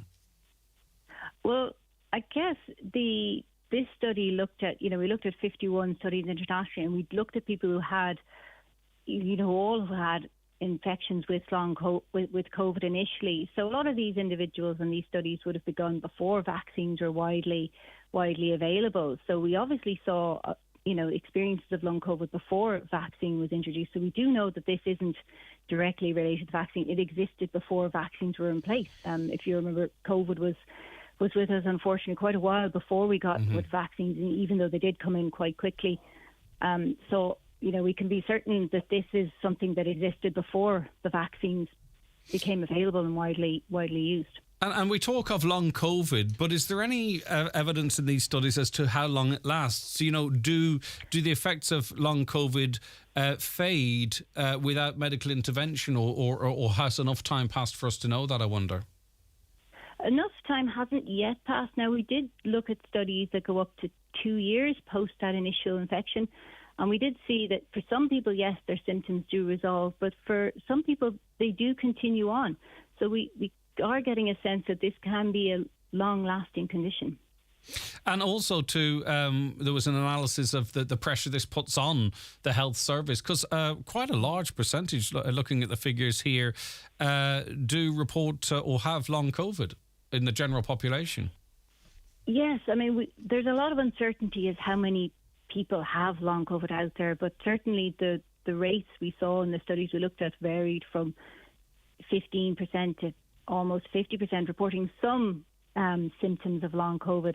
This obviously can put pressure on the health system, but again, it's not everybody, there's quite a variation in what people will experience and how much this impacts them and how much healthcare they will require to live with the experiences of long COVID. Yeah, and you mentioned the most common symptoms include fatigue, brain fog, memory loss and or confusion, shortness of breath and loss of smell, but also to people who had been hospitalised before they got COVID or had pre-existing conditions can find worse outcomes or,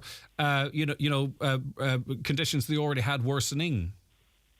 Yes, absolutely. So this is something we're seeing that I guess there's three kind of things with long COVID. You can have a continuation of the symptoms that you experience when you get COVID initially. So, for example, that could be a continuation of your loss of smell, it doesn't come back, or, you continue to experience breathlessness. You can also have individuals, like you said there, who have underlying conditions before they get COVID, and these get worse. So, for example, something like asthma or kidney diseases can potentially get worse after you've had COVID. And then we have other individuals who develop new symptoms entirely. So after the initial infection with COVID subsides, they can go on to develop other conditions, fatigue and memory loss, which can be long lasting. And finally, this review was at the request of the HSE with a view to it informing its long COVID model of care.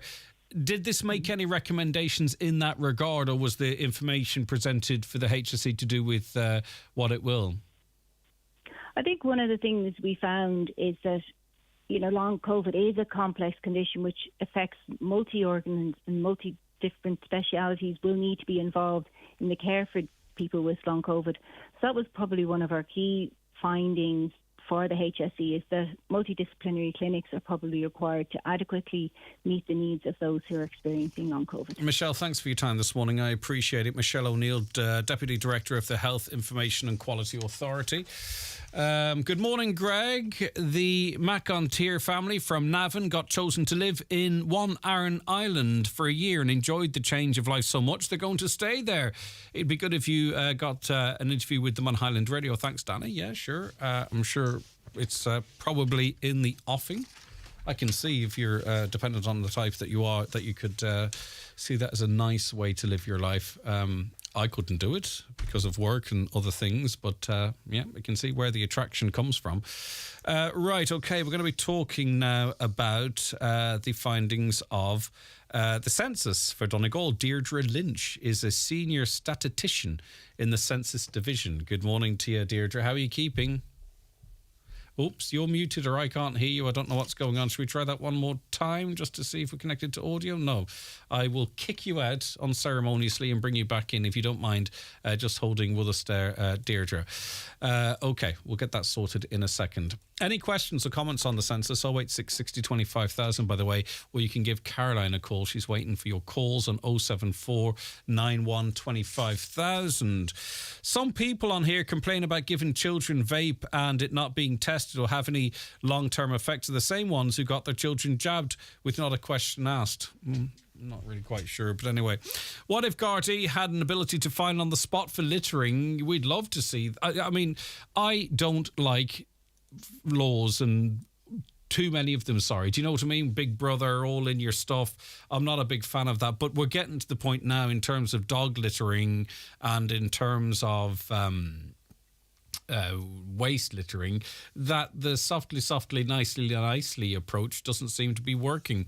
Another caller says the authorities who put bins at scenic locations should remember that they will be filled and therefore must be emptied. That's the big thing, you see. A contractor should be employed to empty the bins daily in the summertime. Every other county does this. Why can't we? Okay, let's see if Deirdre can hear us now, or can we hear Deirdre? Are you there, Deirdre?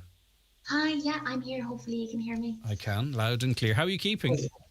Good, thanks. Good. Delighted to be here to present the findings of Census 2022 results. Yeah, I mean, you're a statistician and you must love numbers, and everyone in the CSO must, because there was an awful lot of stuff to go through here, wasn't there? Not just nationally, but then just to break it down and all the various demographics and what have you.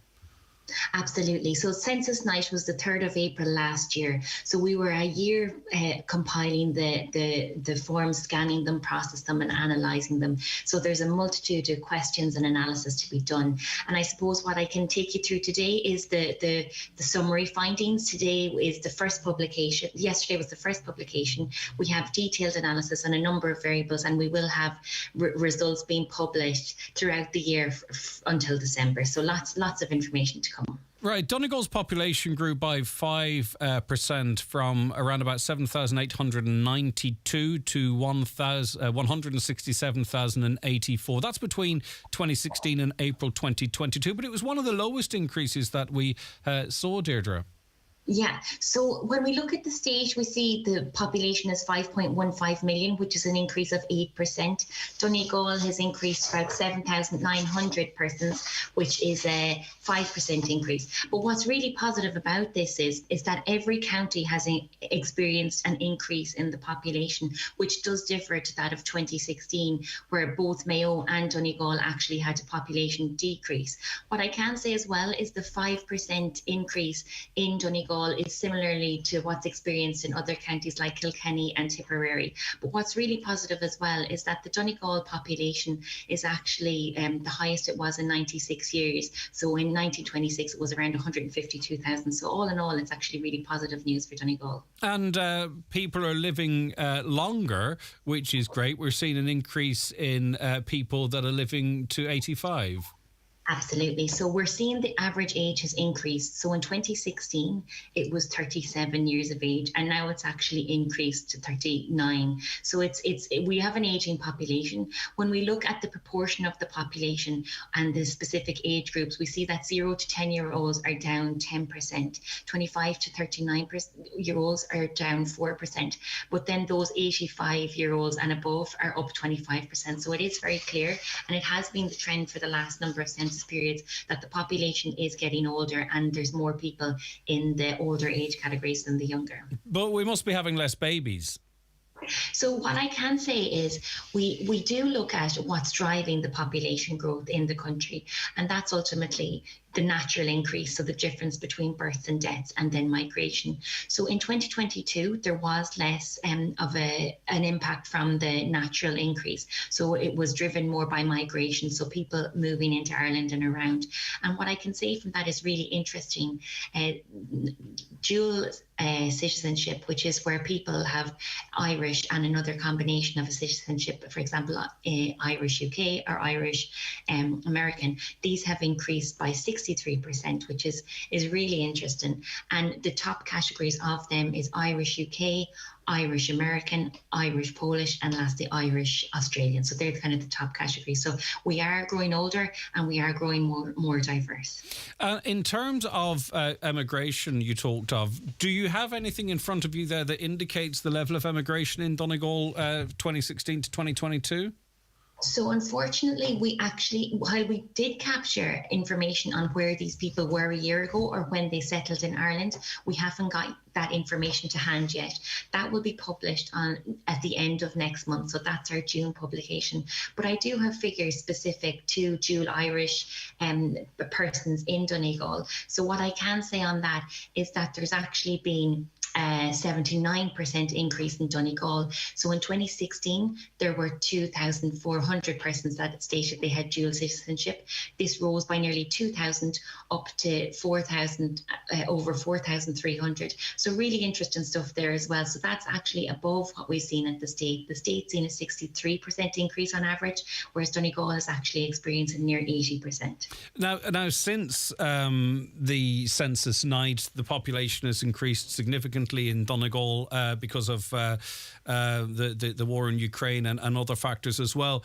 Is there a supplementary, at some point, that sort of gives us a full picture of that? Because, as I say, it simply wasn't captured on census night. Yeah. So what I can tell you is that census night was on the 3rd of April last year. So I'm sure your listeners will remember when that was, around the time that Ukrainians were moving to Ireland. Our figures that are published yesterday and on our website include Ukrainians. What I can say is that we do have a population concept where we publish some results for people who include the visitors on census night with an intention, who are not usually resident in Ireland, and other figures for people who have the intention to stay in Ireland. Ukrainians are included in all our tables online. The public will see that there are some where Ukrainians that are intent to stay in Ireland are included. So what I can say is they're at the point in time, which is what census measures, one night of the year, there was 18,000 Ukrainians in Ireland at that point. What can you tell us about employment figures in Donegal and nationally? So interestingly, actually, what I would think is interesting here is that there is actually a new question asked on working from home, and we actually did look at this when we looked at people who were employed and how they were where they were working. So, and interestingly, there are more people at work in Ireland. Fewer people are looking after the family home, and the retired population is up from 8% in 1986 to 16% in 2022. So again, that kind of aligns somewhat to the aging population. But we did look at employment by sector. Manufacturing was up 21%, and the construction industry at the state level was up 32%. There was over 20% more workers in public sector dominated categories. And as I said earlier, the working from home question. So this question was decided by public consultation before the pandemic. So the question was phrased, have you ever worked from home, and how many days from home you do work? So nearly 750,000 people, a third of the workers, indicated that they had worked from home for at least or part of their week. And this was particularly interesting among different industries and different occupations. Workers in business, media and public service were the most likely to work from home, with 80% of them working from home at some point. And workers then in elementary administration or service occupations were least likely to work from home. So this would be hairdressers, the post office service, this sort of thing. We also looked at people commuting to work. So 1.2 people drove to work, which was up 4% since 2016. The number of this was 4% fewer commuting by train, Lewis or Dart. But I think it is interesting to note that that was probably changed due to people working from home. So it's more people staying at home. And what is interesting about the home place now as well is that we did ask a question for occupied households, so only the households that had people in them in 2022. What's happening there? So there's actually a higher proportion of people renting, which it can be seen across all counties. So at the state level, 66% of households are own their own home with or without a mortgage, and 28% were renting. But when we focus specifically on Donegal for these statistics, we can see that it's actually quite higher, more people, so 70% own their own home with a mortgage or without a mortgage, and less, so 23% are renting in Donegal. So really interesting when you hone in on the specific county analysis there. And in terms of how many people living in a household, that's increased. Yeah. So interestingly, we actually report on the average household size. So it's the number of people per the household. That in 2022 was 2.74, which was directly comparable with 2016. There was minimal change. It was slightly down compared to 2016, but it will be interesting to hone in on these statistics more. So we haven't done it for today, but in our August publication, we will be looking at adult children living at home. That's what so I was that's getting going to at, be yeah. really interesting to see what actually is going on there and where they are focused and where what their attributes are, what their occupations are, and this sort of thing. So it will be interesting. So we haven't got that to hand today, but the average household size was 2.74. So very comparable. And when we look at the different geographical levels, we can see that it ranged from 2.48 in Dublin to 3.04 in Fingal and Meath. So there is quite a diverse range across counties as well there. They're not emptying the nest anymore because we're not producing as much children, but they're not sodding off. Just on carers and the amount of, do you have those to hand, Deirdre? Because I always find that information really quite important. So it has increased. I haven't got the figures to hand at the moment, but we do have detailed analysis on the website. Excellent. So if your listeners log on to cso.ie/census, they will see the extensive analysis there. What I can say is that they have increased. The number was 195,000 before. It's now 299,000. So that's a 54% increase. So again, there is the question whether it has increased due to the aging population and children looking after their elderly parents. So we'll look into all this in a bit more detail in the months to come. And also, too, it's good to see that the number of people speaking Irish in Donegal has increased, because a lot of effort's been happening in not only just in the Gaeltacht, but also in and around Letterkenny to try and encourage the speaking of Irish. That seems to be bringing in some results. So in the question on the census form, we asked, can you speak Irish? Approximately there's an additional 6% of people who are stating that they can speak Irish. But interestingly, we also look at the frequency of Irish spoken. So this would tell us kind of the daily Irish speakers, which some people often use as a better indication of who is fluent. So that has actually decreased slightly. 2.5% at the state level. So that's gone down 1,800 since 2016. When we hone in on Donegal, although we're looking from a much smaller base, 181 less people said they could speak Irish. So that's, again, just over 2%. So it's quite interesting. But in terms of the Gaeltachts, so those figures I spoke of there are at county level, but when we look at Donegal Gaeltacht, we can actually see that the population in the Gaeltacht has increased by just under 4%. So it's gone up 874 persons. So that's quite interesting to look at as well. Right, okay. And just some of these changes can be changes in population. So people who never had any Irish coming into a county, for an example, could affect that percentage, doesn't it? It doesn't necessarily mean less people, but it's less people as proportion maybe of their overall population, just as an aside, yeah?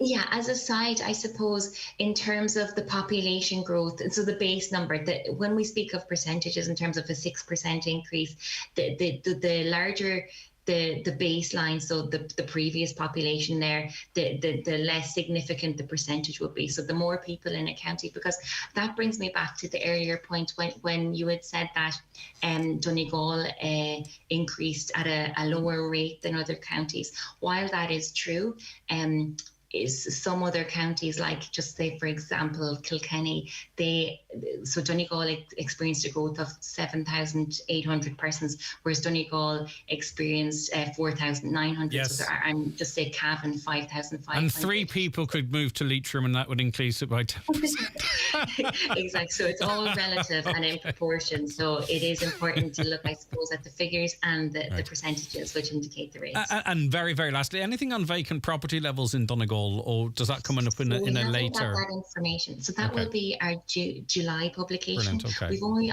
analysed occupied households for the moment. Excellent. So we're still working on that, and your listeners can log on in July to see information on that.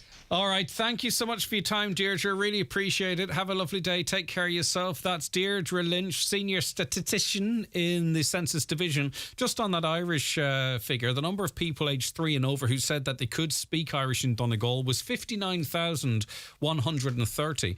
That's compared to 56,738 in 2016. So that's a reasonable increase, isn't it?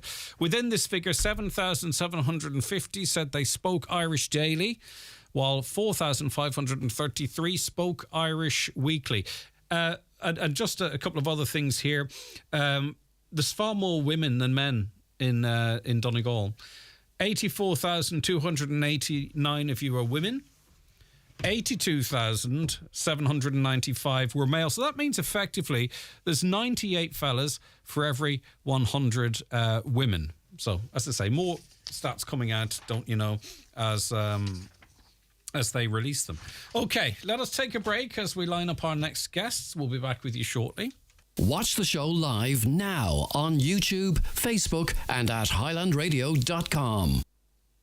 Pandora's 3 for 2 promotion is on. For limited time only, buy 2 and get the 3rd free on full price Pandora jewellery. Show someone special that you're thinking of them, or take the chance to treat yourself. But hurry, this offer won't be around for long. Offer ends 4th of June. Available in participating stores and online at pandora.net while stocks last. Terms and exclusions apply. Sleek, smooth, safe, modern. Oh, you want to hear more? Do you want to drive the most modern car in Donegal?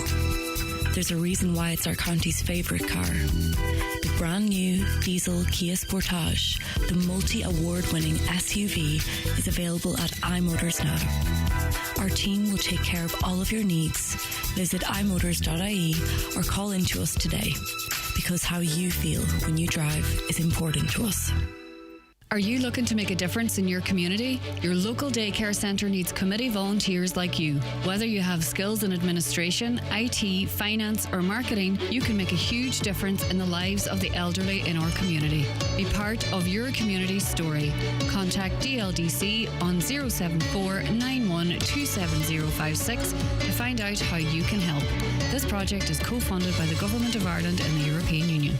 The Northwest Opera returned to Angrinan Theatre this June 2nd and 3rd with the musical comedy Sweeney Todd, the Demon Barber of Fleet Street, with music by Stephen Sondheim and the iconic film adaptation by Tim Burton, starring Johnny Depp. This chilling tale of revenge will leave you breathless. Book your tickets now at Angrinan Theatre.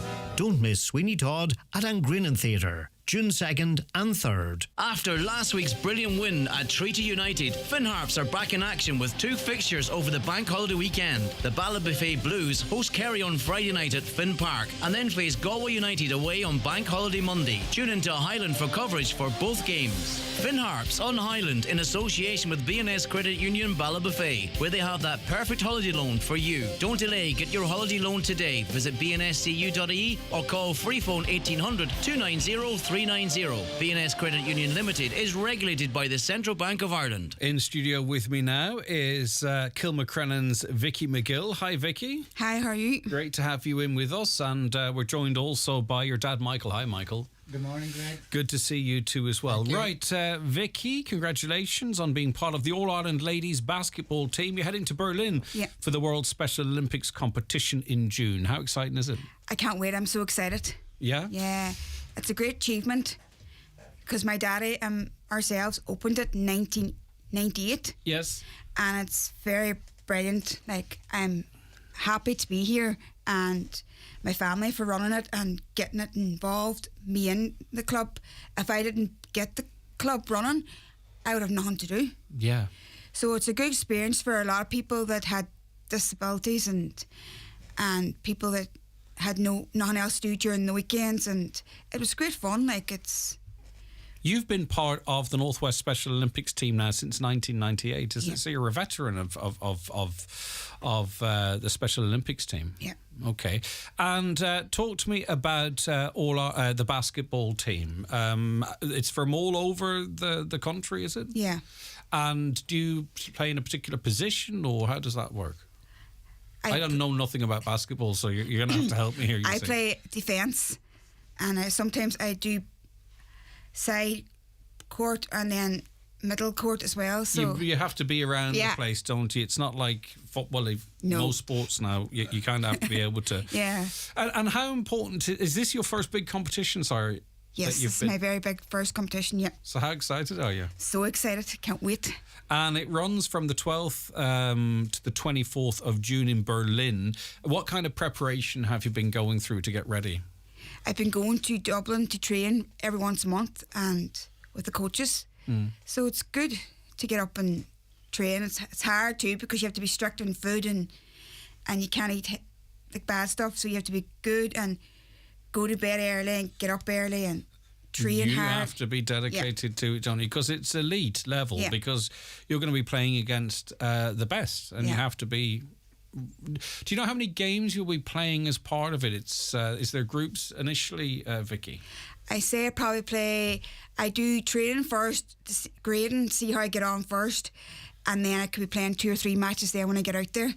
So. And as you say, you can't enjoy things like the rest of us do. I'm sure you have the odd sneaky fizzy drink, but we'll not tell the coaches, right? Keep that under your hat. Yeah. But as you said, your diet's important, your sleep's important, and it could be roasting over there too. So you have to make sure you've got good resistance to all that, don't you?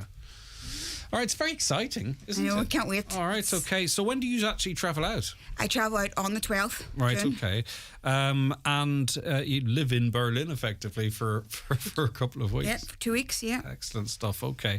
And this is a big event. It's going to be covered on TV and stuff as well. We don't know what games might be covered, but it is a major competition that's got eyes from all over the world on it.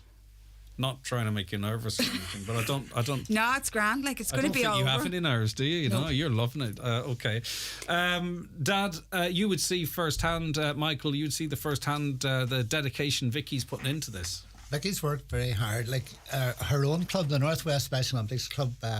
Nikki Cannon is kind of the main cog there, and Nikki puts them through their paces every Saturday. They have a 2-hour session there, and then, as Vicky said, travelling to Dublin over the past several months and training there with the coaches, the national basketball coaches who actually train the national basketball ladies team and the men's team as well. So she's really put a lot of effort into it. She does a lot of exercise. She walks. She's watching her intake of food. Hydration, that type of stuff, So. Yeah, and Vicky, it's a little bit more difficult for you, perhaps, because you have to travel longer to get to Dublin for for that training, don't you? I presume some of the team are around the capital, but it's yours is quite a long training. Yeah. Do you mind the travelling? No, it's grand. Yeah, gets me out and seeing places too. So it's grand. Like and you've been at it a long time, competing and all. Is this level of training, is it up at a level or two? Are you finding that you're having to work much harder, Vicky? It's more harder. It's more harder than what I'm usually doing. Yeah. Yeah. And what do your friends and neighbours around Kilmacrennan think that you're going on? I mean, we're talking about you representing Ireland, but really you're representing Kilmacrennan too, all right? So I haven't said none to anybody yet. So really? Yeah. Okay. So they'll probably hear this now. They'll probably know. Wow, fantastic. Yeah. So there a lot of people in the area hearing this for the first time. Yeah. Brilliant. When did you get selected for the team? January. So it's going back a bit. So you've kept this a secret pretty much since then, right? Well, the secret is out. Yeah. Vicky, we're all going to be following your progress closely. Yeah.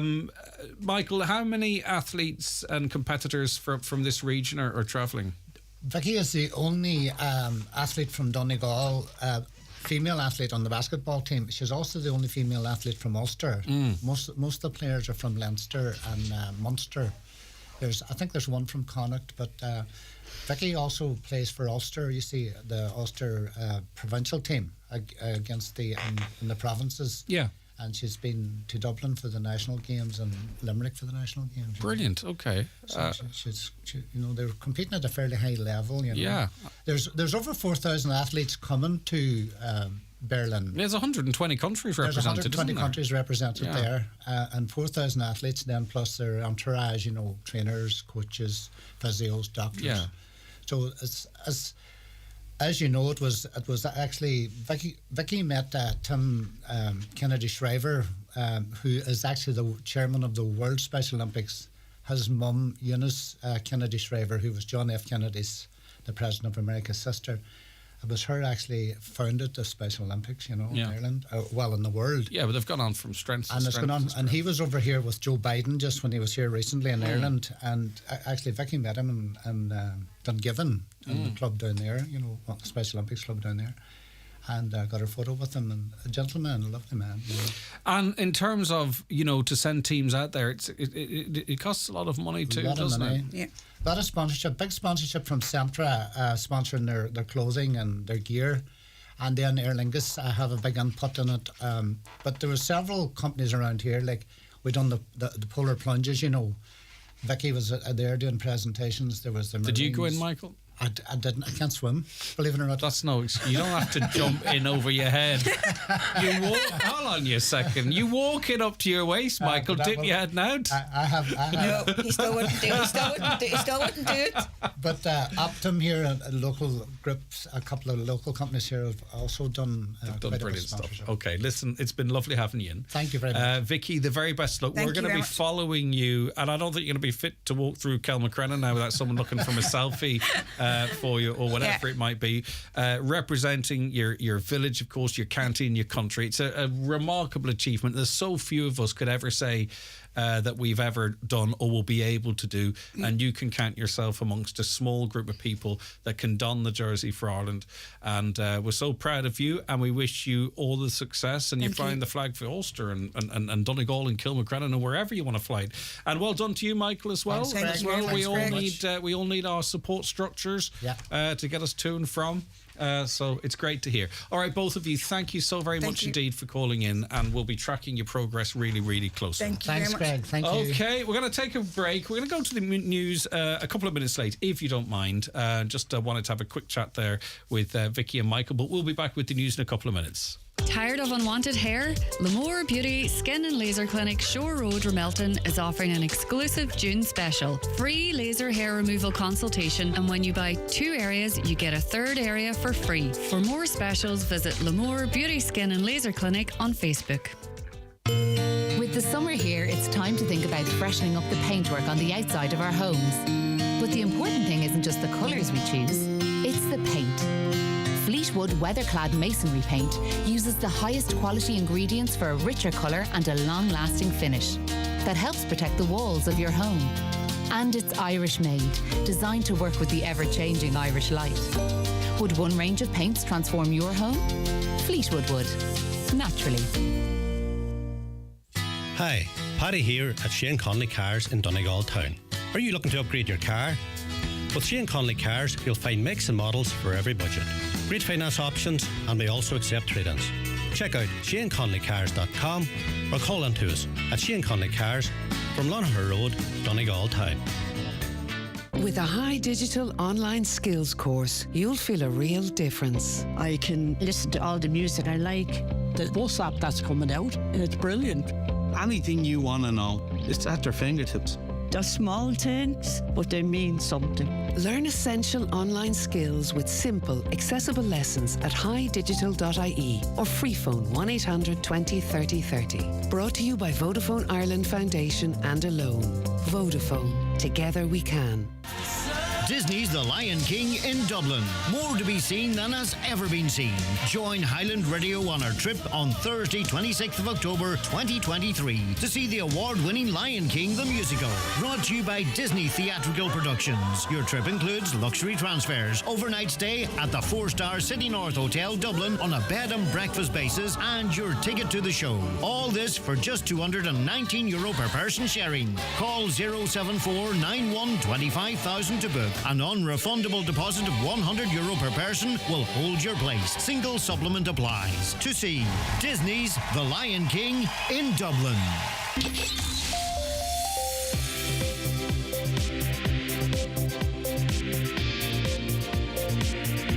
I've lost my car keys. Lost my car. Okay, we're having difficulties with the computers because I've ran over. My apologies. It is 2 minutes past 11. Time for a news update. It's over to Michaela Clark. Hi, Michaela. Thanks, Greg. Good morning. Over €108 million is to be spent in Donegal on a number of older services buildings. Dermot Monaghan, Chief Officer with Community Healthcare Cavan Donegal, Leitrim, Monaghan and Sligo, says the funding is part of the widespread of projects at varying stages of development taking place across the region. A teenage girl has died following an incident involving a tractor in County Cavan. The single vehicle collision happened at Lockduff at around 11 o'clock last night. Gardaí say a girl in her late teens died when the tractor she was in collided with a ditch.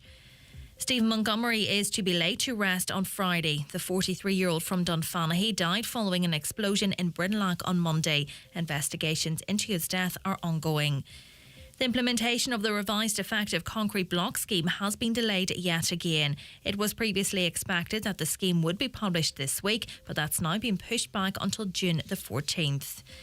A Donegal County Councillor believes efforts must be made to lower the cost of recycling. Councillor Patrick Maguire, Cahirlock of the Lifford-Stranorna Municipal District, says people should be rewarded for recycling and not penalised. There's calls for an assistant heritage officer for Donegal to be recruited. Councillor Barry Sweeney, who is chair of the Heritage Forum, says the abundance of heritage in the county more than warrants an additional heritage officer. Donegal County Council says it is hopeful that as part of the new heritage plan, funding will be found for the position.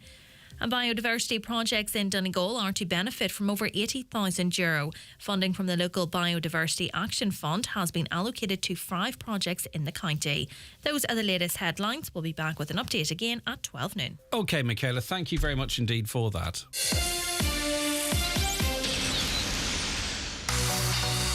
The groom goes free. The groom goes free. Yes, you heard it. The Groom's Room. Evolve Clothing, Letterkenny Retail Park. The groom goes free.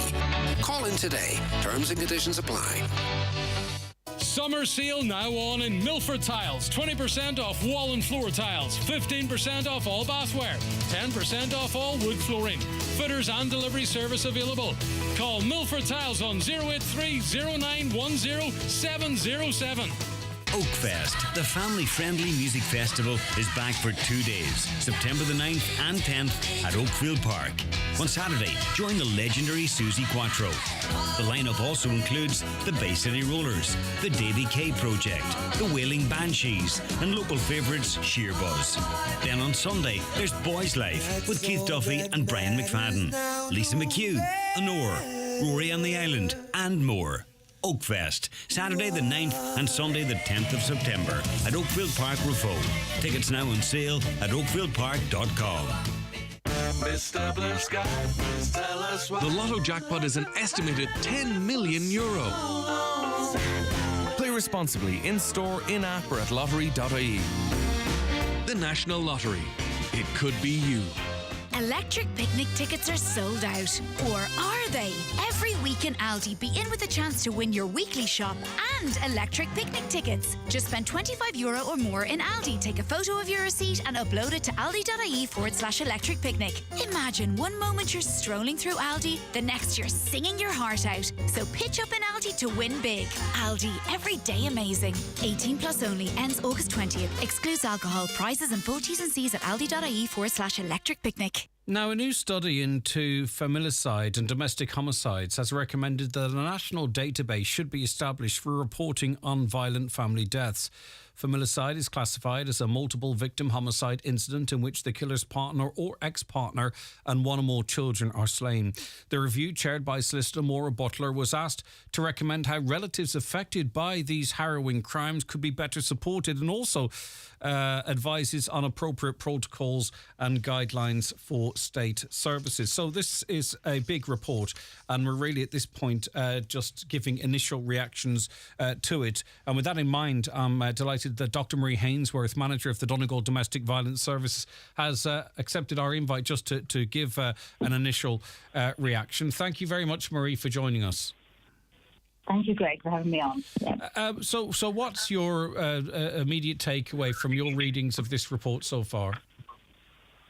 Well, I've only just kind of got hold of it. I mean, it is 500 pages long, the report, so it covers all aspects. It's quite a broad-ranging report, so I think the media has been highlighting, some of the areas of the work of the report and picking up on some of the maybe more tangible, immediate things that could be done. But the recommendations cover everything. They cover from how agencies should interact. They look at what the needs are of families. They look at recommendations around interagency working. They look at, risk assessment. So it is a very comprehensive report. And it will take a while, I think, to process and look at the implications of it. A lot of the reporting on it to date is after the fact. And is that the focus of this report, Marie? Yeah, I think what it's looked at is it has a big focus of it has kind of gone into what the needs of families are. And it would be, I suppose, maybe beyond the remit of this report, but it's certainly what domestic homicide reviews need to do is look at what were the factors leading up to these events. Because obviously for every family that's bereaved, they would much prefer that the work had been put in and not allowed this situation to come to bear. So that's what the purpose of domestic homicides are about, and I'm not sure where the recommendation is at the moment in terms of how that should be pursued and to make sure that we're learning from this. It does talk about risk assessment, but we can't work with risk assessment until we actually know what it is that we need to be assessing for risk on. So there's a lot of work yet to be done. And this report is maybe just outlining the different areas of work, and I imagine different sections of different areas are going to have to take on certain different recommendations. Do you see the importance of a national database? Because there are certainly big gaps in data, not least in, say, for instance, suicide figures, and we know the network of coroners around the country are currently working on that. But what's your reaction to news of the establishment of a national database? Well, more, I'm not actually sure how it would be implemented, but the more data we have, obviously the more we can look into it. But it's what you do with that data. And then there's other data that they're not talking about, such as we know within domestic abuse relationships, often suicide can be an outcome for victims, and that at the moment isn't included in any of these statistics. So it's not just what happens in the moment and we can directly attribute to domestic violence, but it's all the side effects. And, certainly suicide of victims through domestic abuse is an area that they do include in domestic homicide reviews in the UK and in some other. So it's how do we pull together all of that, given that the way it's reported and recorded as a death may not necessarily be accessible in that way. It may not be recorded. So it's all to do with how it's recorded, how it's passed on, how it's shared, and then how it's stored. So there needs to be consistency across all of those areas. And we know within the Guards we've had to do a lot of work about breaking down what call-outs are for, so that domestic violence is not just a domestic call-out, but we know exactly what it was for, and we know then whether there were repeat call-outs. So the management of data and how things are recorded is as much behind all of this as anything else. And then you can put together a database. Yeah, I find myself reflecting on conversations we've had in terms of the early signs that someone could carry out a very violent act. I'm minded of conversations I've had with survivors whereby they weren't able to have any knowledge of maybe, for example, mental health supports or other supports that an eventual perpetrator was receiving, so didn't know exactly what was going on. Is it inappropriate for me to bring that in as part of this conversation, Marie, or does that fall into a different area of how we try and prevent these types of atrocities? No, it is relevant, but I mean, the other area that I'm just reading a domestic homicide review at the moment from Northern Ireland, where the abuser was actually an adult child. So all the information around his health and well-being were known by the family, and yet still a homicide occurred. So, it's not just about, as I say, it's also the agencies knowing and being able to put in place risk. So what they're highlighting, even in this case where it's an adult child to an older parent, agencies were all working on different aspects of the family. They had child support services, they had mental health services, but each was working in their own with their own focus. Nobody was looking at the overall picture about what was going on in that family, and it's who's pulling together all this information is the key piece, and you can't just rely on families to do that. There should be somebody within a state agency that is able and has the expertise to pull all of that together and say, in isolation, each one of these things may be low risk, but put them all together, and now you've suddenly got a very different dynamic. And it's that bit of it that is missing at the moment, and is allowing situations to just fall through the gaps like that. And it's very important, if we are being seen to do something, that we actually do something correctly, and something that actually will benefit, rather than, oh, well, that's happening, but nothing really comes of it. And we see that all too often. A consultative group is to be established to help implement these recommendations, and it's very important that their voices are listened to, isn't it? I think so, but I think they need to be talking to people on the ground as well. They need to be looking at, I know it comes up even within our own work about information sharing, GDPR, I think put the fear on agencies around information sharing, and we need to now look at protocols around how do we know what information needs to be shared, when it needs to be shared, and who you're sharing it with, and not just with other agencies. It needs to be shared within agencies as well, so you haven't got different workers going out to a family not aware of what the other worker is aware, has kind of witnessed or is aware of, and the link up then between adult safeguarding, child safeguarding, safety and protection within the Gardaí, and then you've got the other support agencies working with families, mental health, addiction services, domestic violence services.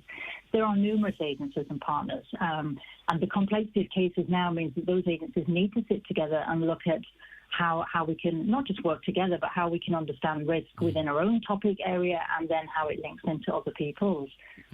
What information does your service need from mine in order to complete your risk assessment? They're the kind of questions we need to now be looking at. A caller here says, as someone who was involved in a family situation where someone was killed and then the person took their own life, I feel we very much were abandoned after the event, and that needs to change. No community person, no religious person, no local councillor or TD, no person involved in counselling services. Gardaí handed us a card with a help number on it, and that was it. Society, they feel, abandoned us. Their names were not mentioned to us, but we were grieving. I do feel there needs to be more openness after these events happens. And that's a real life account there of a listener. Yeah, and I think this report kind of looks at that. It spoke with a lot of families, about what the level of support was after the incident, and it was very clear that there was very little. And I think, is the more confident communities can be in agencies about talking about these issues, the more we're going to be able to offer that kind of compassionate response afterwards, as much as doing the risk assessment beforehand. It's not a topic, and I think people get scared and run away from it, and we need to embrace this, and we need to work with people. And that way, I think, then we can maintain that humanity and compassion that families need in the aftermath of events like this. OK, Dr. Marie Hainsworth, as always, thanks for your time today. And Marie is manager of Donegal Domestic Violence Services. If you want to have your say on that, the contact details, don't you? A caller says, we were chatting to Orla earlier on about her visit to a beach and it was a mess. This caller says, I know that beach in Dunree Orla is talking about, known to locals as Port Ban. There is no access for cars onto the beach. The person has to walk 500 metres from the road to the beach. It's just the height of laziness and disrespect that they carried the stuff down there for their day out.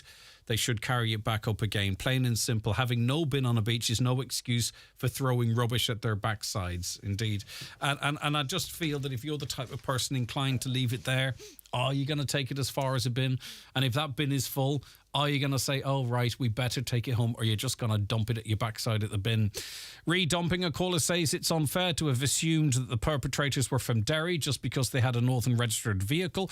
What these people did was completely wrong, but to name Derry when there is no proof that they came from there is not fair. And I did point out that as well, that we can't presume because they're a vehicle has a Northern Irish plate, that it is from Derry or Tyrone for that matter. But that was her opinion and Tracy's opinion. And of course, emotions are running high because someone did it. And I really think that the point that Tracy was saying, it wasn't to sort of criticise that person being from Northern Ireland. It was to say that if they were from Northern Ireland, they could have taken the rubbish home and dumped it for free. So, rather than us, I don't think we're going to get anywhere if we sort of start knocking heads on this. So what Tracy was saying is that if they were from Northern Ireland, they could have got rid of it for free. If they weren't from Northern Ireland, they still dumped it on the side of the road and should have taken it home with them. Okay, we'll be back with Wellness Wednesday after these. The county's #1 talk show, The 9 till Noon Show on Highland Radio. Holiday sunshine. Fly from Derry to Mallorca this July or August with Atlantic Travel in Letterkenny. Save up to 20% with rates not available elsewhere. Also exclusive discounts for parking. Call Atlantic Travel Letterkenny on 91 26193 or visit atlantictravel.ie. This is not just chicken. This is buttermilk chicken in a crispy coating. This is katsu curry chicken, marinated in aromatic spices and rolled in golden breadcrumbs. This is chicken in a fiery, flaming hot and spicy crumb. And they're 3 for €12. These are not just chicken tenders. These are M&S chicken tenders. Subject to availability, T's and C's apply. Curdach noch an keen le Generation Apprenticeship. Agus diontas hunta sacha cur fáil, mar réan le ifig náisiúnta printí seachta nua. Bei deisina den chéad scohan de gnóna idir bhilg agus mhór. Tá santaíocht fáil freisin, rud a chiúirí deis don trí a bheaga únéirí sipaí agus de cheardaithe an nóa Herbert agus an neartú trí printí seacha aircú. Ná cáil an deis seo, túr cuairt apprenticeship.ie inniu. Tugrad a chud rialtas na hÉireann. I have the right to make decisions that matter to me. Decisions about my money, my property, where I live. Decisions about care and medical treatment. If I need formal supports. The new decision support service can help. And if I want to plan ahead? So that my wishes are always known and respected. I could do that too. The decision support service can help me and those close to me to understand the options available. My decisions. My rights. To find out more, visit decisionsupportservice.ie. Highland Radio time checks with Expressway. Travel Route 32 from Letterkenny to Dublin when you book online and travel for less. Expressway, bringing you the time at... The time is 19, just turning 20 minutes past 11, and really pleased to welcome onto the programme Georgina O'Shea. Good morning to you, Georgina. Good morning, Greg. How are you? I'm good. How are you feeling?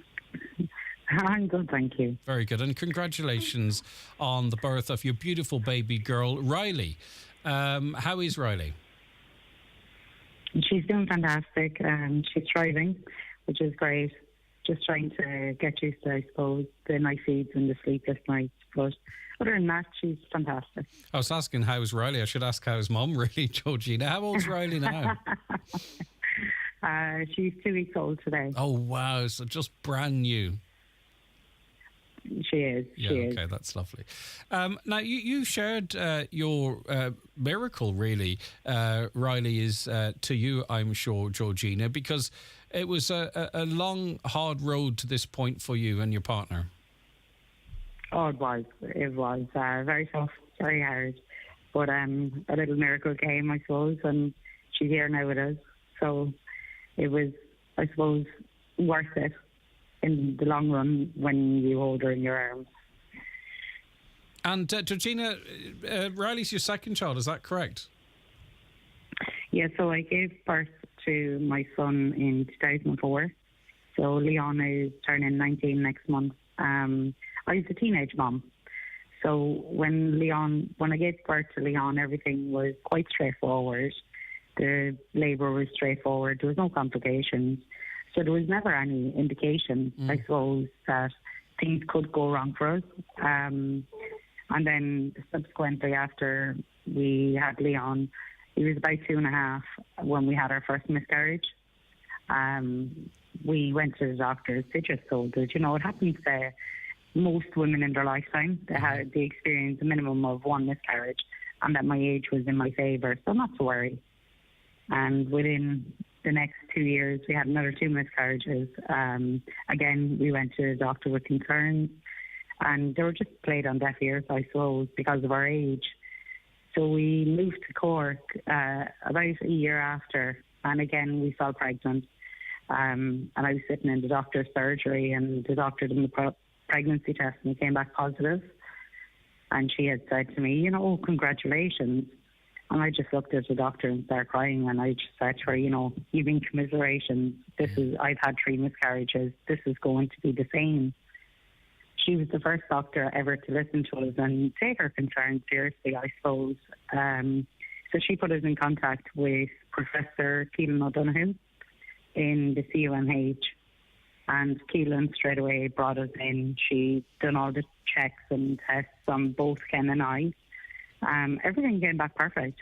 Everything was working as it should be. Levels were normal. So we sent my files to the States for doctors over there to kind of review them and see were we missing anything. And they said, it could be my womb rejecting the pregnancy, or it could be my immune system, just because I'm rhesus negative blood group. Mm-hmm. So we done things to try and shock the womb and to shock the immune system. They were in trial at the time. They didn't work. So 4 years ago, we fell pregnant at the last pregnancy before Riley. And everything was going to plan. The bloods were good, everything. There was a little bit of hope. But unfortunately, it ended up in an ectopic pregnancy where I lost one of my fallopian tubes. Mm-hmm. So when I came out of surgery, the doctor had come around to speak to me and just said, my other fallopian tube was badly scarred, and the likelihood of me carrying full term or carrying a normal pregnancy was very unlikely. Just because of the scarring, there was a higher chance of it being another ectopic. Yeah. So at that point, Ken and I sat down and we were like, when your life is at risk, you have to look at things in a different perspective, I suppose. So we decided, to back off and kind of stop trying and just live life, I suppose. We were teenage parents, so everything we missed out on, we started doing over the last 4 years. And then little Miss Riley, in September last year, we took a pregnancy test, and this little miracle, we were pregnant with her. We got onto the hospital straight away, and to be fair, the care they gave us was second to none. They got us in for scans every 2 weeks. They kept a very close eye on my pregnancy and on myself. But the first scan, we actually seen Riley on the scan, which was something we had never seen throughout the 23 miscarriages. Yeah. So the second scan, then 2 weeks later, we saw her heartbeat. Wow. So Ken then was hopeful. He was positive. He was like, okay, this is it. This is going to be it. I didn't accept it until I was about 23 weeks. By that time, I knew then that we had a viable pregnancy. Mm-hmm.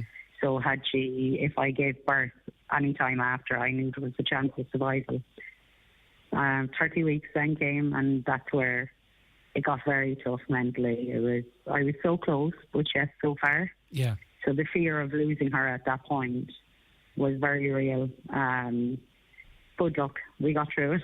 Yeah, because and we'll talk about that, and that's fantastic. But just the emotional side of it, things for you, and perhaps not even being able to enjoy the pregnancy with Riley, even once it advanced to such a point. Because how did you deal emotionally? Because as you say, lots of people listening to this program, both men and women, and people react to it different ways, of course, and we respect that, will have gone through a miscarriage, and they'll know how that feels. But for you, I mean, even at what point did getting pregnant fill you with fear of what you would see as the inevitable? Do you know what I mean? And how did you protect yourself in all of that? Well, when we first found out we were pregnant with Riley, I think because I'd been through so much, and my coping mechanism, I suppose, was to work. So every time I had a miscarriage, it was throw myself into work, just keep myself mentally busy, that my body copes with it. So by the time that I have time to think about it, I can heal myself, I suppose. And you're right, everyone deals in different ways. A lot of the miscarriages previous would have been kind of a daze for me. It was just, I remember I just worked all hours and just kind of put my head, as long as my head was kept occupied, I was good. With Riley, when I found out I was pregnant, even though it was the clearest pregnancy test we had, from the word get-go, there was definitely positive signs. I think I just kept in the back of my head, don't get excited because we know how this is going to end. So I think that's how I protect myself, is by not bonding and not connecting, if you like, with the pregnancy. And that was the way it was, even when I had a growing bump and, you know, when we got over the 12 weeks, it was still, there was a disconnect there from me and the baby. I had to protect myself. And that was my main mental state, I suppose. It was like, we need protection. So I think I disconnected from the pregnancy right up until 23 weeks. I didn't enjoy the first 23 weeks, but I didn't regret them either. Yes. You know, I knew I was pregnant. I didn't feel what every other woman would have felt, you know, the movements and stuff like that. I didn't connect with them whatsoever. But then from 23 weeks, it was beautiful. It was really nice just to be able to connect and talk to my bump. And yeah, and in terms of how the 23 miscarriages and I don't know how other people interacted with you, or what do you say, or what did they say, or you know, because we know we can be clumsy in a once-off situation, but with you this is through much of your adult life, of course, Georgina. How was that, or did you keep it to yourselves, or what was the story? Miscarriage is a very lonely place for both male and female. It's kind of a taboo subject, and I'm not sure why, and I don't understand why. Can I say, because I've talked, Georgina, I've talked about this before. We kind of create it ourselves because we won't discuss a pregnancy until after 12 weeks, because there is that we haven't as a society learned how to discuss a pregnancy that ends before that period, if you know what I mean. So we keep it hush. You say nothing to 12 weeks, then you say nothing to the scan. It's that it's almost as if you were to say you had a miscarriage, that there's something associated with it, or people get all awkward. And I think we've just manifested this, and this is the way we are now. I think we need to get rid of that. Oh, I agree, 100%. Like when you find out you're pregnant, yes, you're correct. 3 months, women kind of have this thing for 3 months.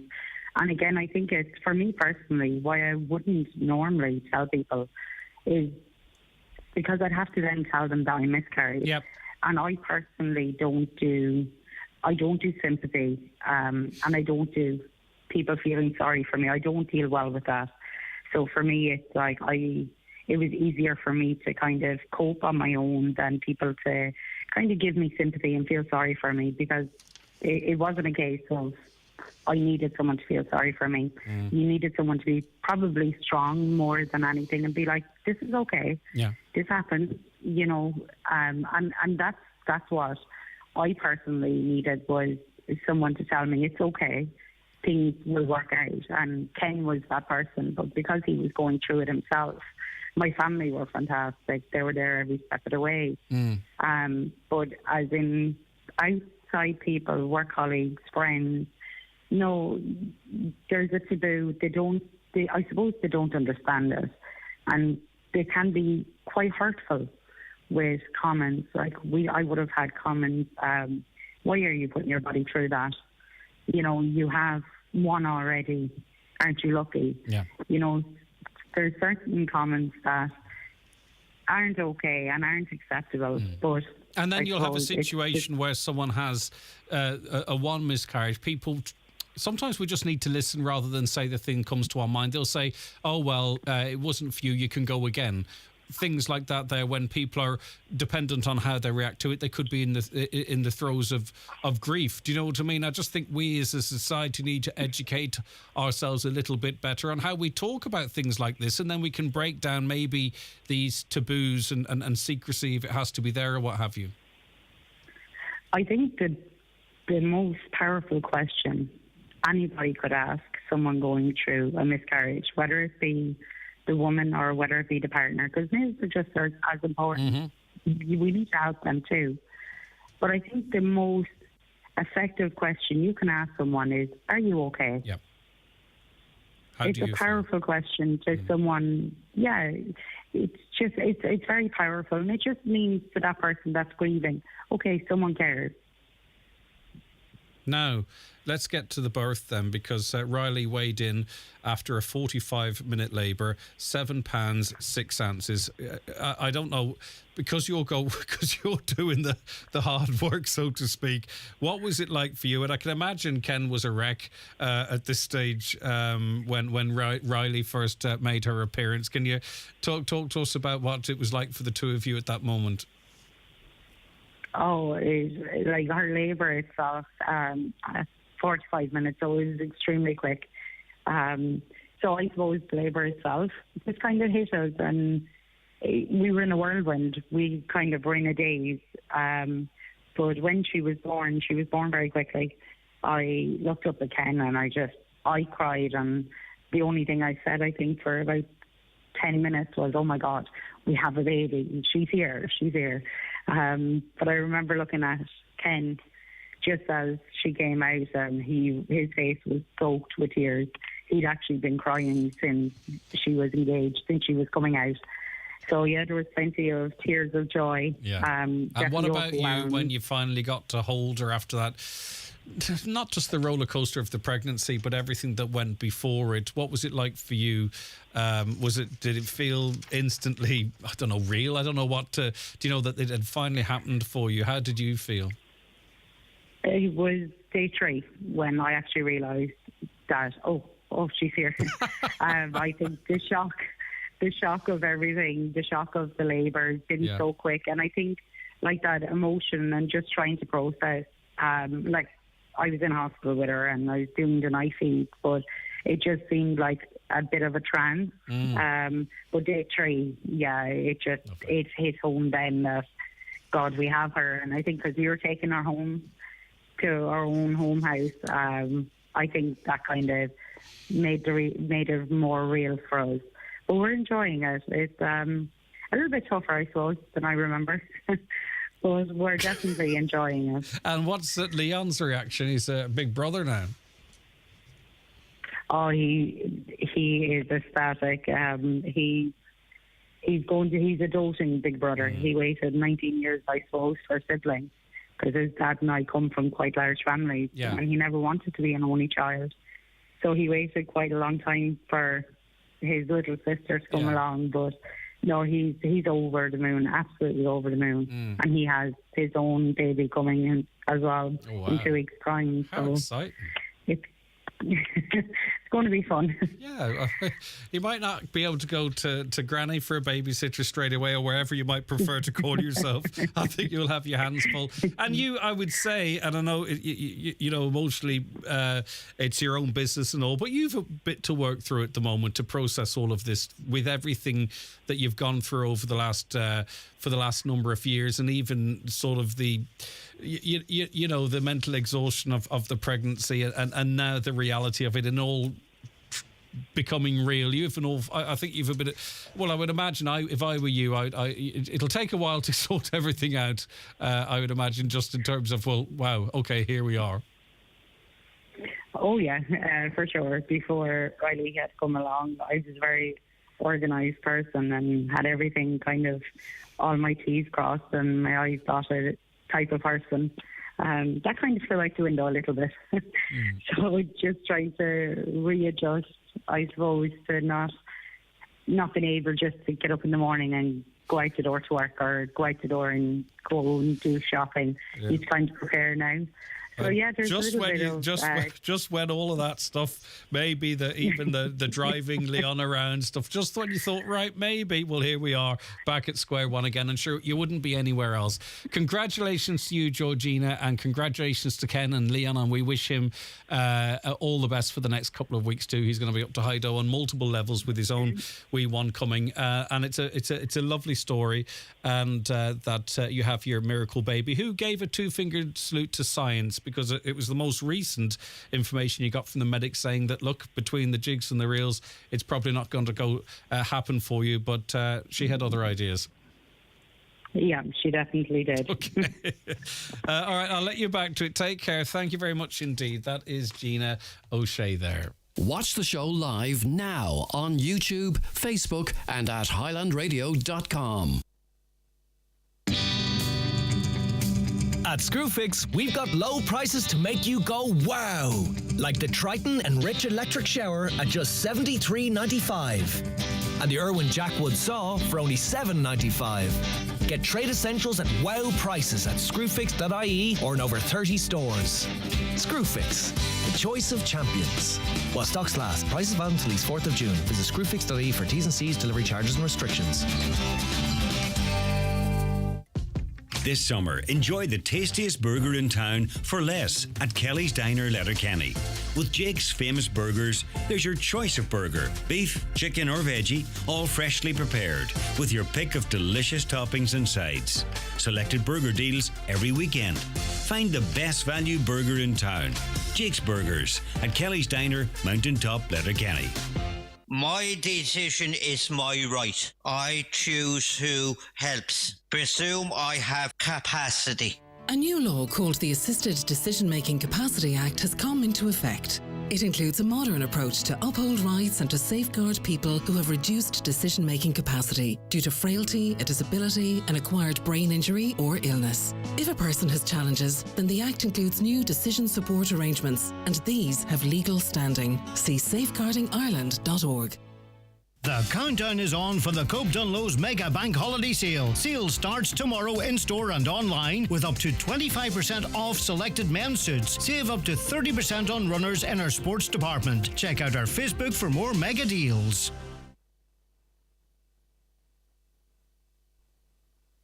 It's time for LCB. Business Matters in association with the ATU Donegal Faculty of Business. If you're a senior manager in the private sector looking to reinforce your leadership skills, ATU are offering a Level 9 Executive MBS in Leadership and Innovation. Call 9186206 or email donald.hannigan@atu.ie. Okie doke, we're in studio with Kieran O'Donnell as we preview Highland Radio's Business Matters podcast, which is live for you right now on our website. But before we start shamelessly plugging it, let's talk a little bit of news. Firstly, actually, Kieran, pardon my ignorance, good morning to you. Good morning, Greg. I'm going to move that mic because I had to... just there, because I've had to adjust things. I'm admiring your t-shirt. You're wearing the Donegal colours with pride. Ireland and Donegal's DNA. The hassle to get off the council to get this, you wouldn't believe it. There you go. A great hanger. Well done. I'm still owed a hoodie, by the way, if John McLaughlin and his team are listening. Time off the you know what? Time off the October for that. Well, ask for another t-shirt and hope for the best. These are, by the way, if anyone's watching, these are actually really quite nice. I like them. It's in your DNA, you know. Yeah. Right, okay. Highland Radio Customer Services Awards night. I was genuinely blown away by it, Kieran. I thought it same as that, Greg. You know, I say over 550 people attended the Highland Radio's Customer Service Awards in the Mount Erigal. A total 51 awards presented, held in association with PGIM, which celebrated local businesses and individuals who have consistently demonstrated exceptional commitment to customer satisfaction and excellence and service delivery. Look, everybody made a great effort. There's great buzz, great energy. a massive bit of organisation, so well done to the team at Highland for it. It was a great night.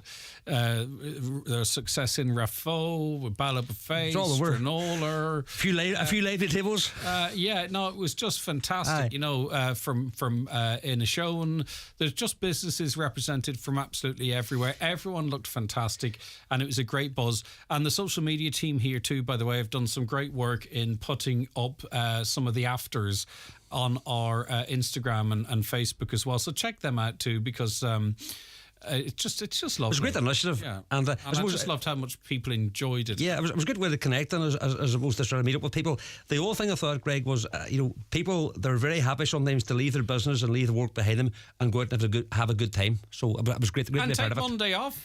Some people did. Yeah, it seems so. I left not long after you, Kieran, by the way, so you can take that halo off and put it back in your pocket. I was here. No comment. I can only take your word for it. I was fresh-faced and... what is it? Fresh-faced. Anyway, I was here Monday morning and did the show proudly. Right, okay, so listen, well done to everyone involved, and there's just absolutely no doubt that has to be an annual event. Such was the level of success and the buy-in, 16,000 votes from the public, 1,300 businesses nominated.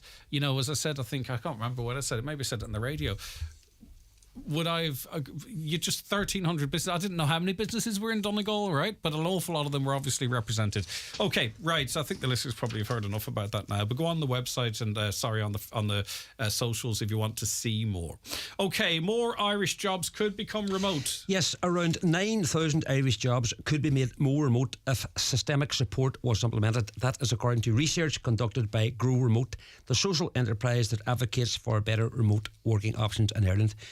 Research conducted around remote working in Ireland found that 25% of employees are now working fully remotely. Among the benefits, 84% believe their productivity increased, 60% felt better able to switch off after work, and 61% of 25 to 35-year-olds are considering moving to another part of Ireland, which is interesting.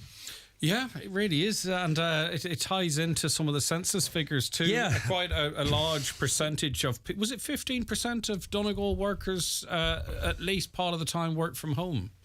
I know you're talking. I haven't come across that yet, but I saw it then. I know working from home and remote working are kind of, they're in the same space, but the stats are probably slightly different. Okay, good luck making a bed or pulling a pint from home, though. You know what I mean? I think it's all going to settle down, and certain industries will see more. I think you've hit the nail on the head. It's very much targeted at wherever possible, but as you say, it's not possible in every sector. Well, I've heard some comments from people saying, is it fair? Is it equitable? Should someone who has to go out and build you your house and fix your car, is it fair that they should have to do that whilst you sit in an office? I don't think fairness comes into this, Greg. I mean, you're not comparing like with like at all. If things can be done remotely and if productivity isn't being impacted upon, and if the company, at the end of the day, if the boss is happy with the work that's been done, that's ultimately what it's about in terms of whether it's fair or not.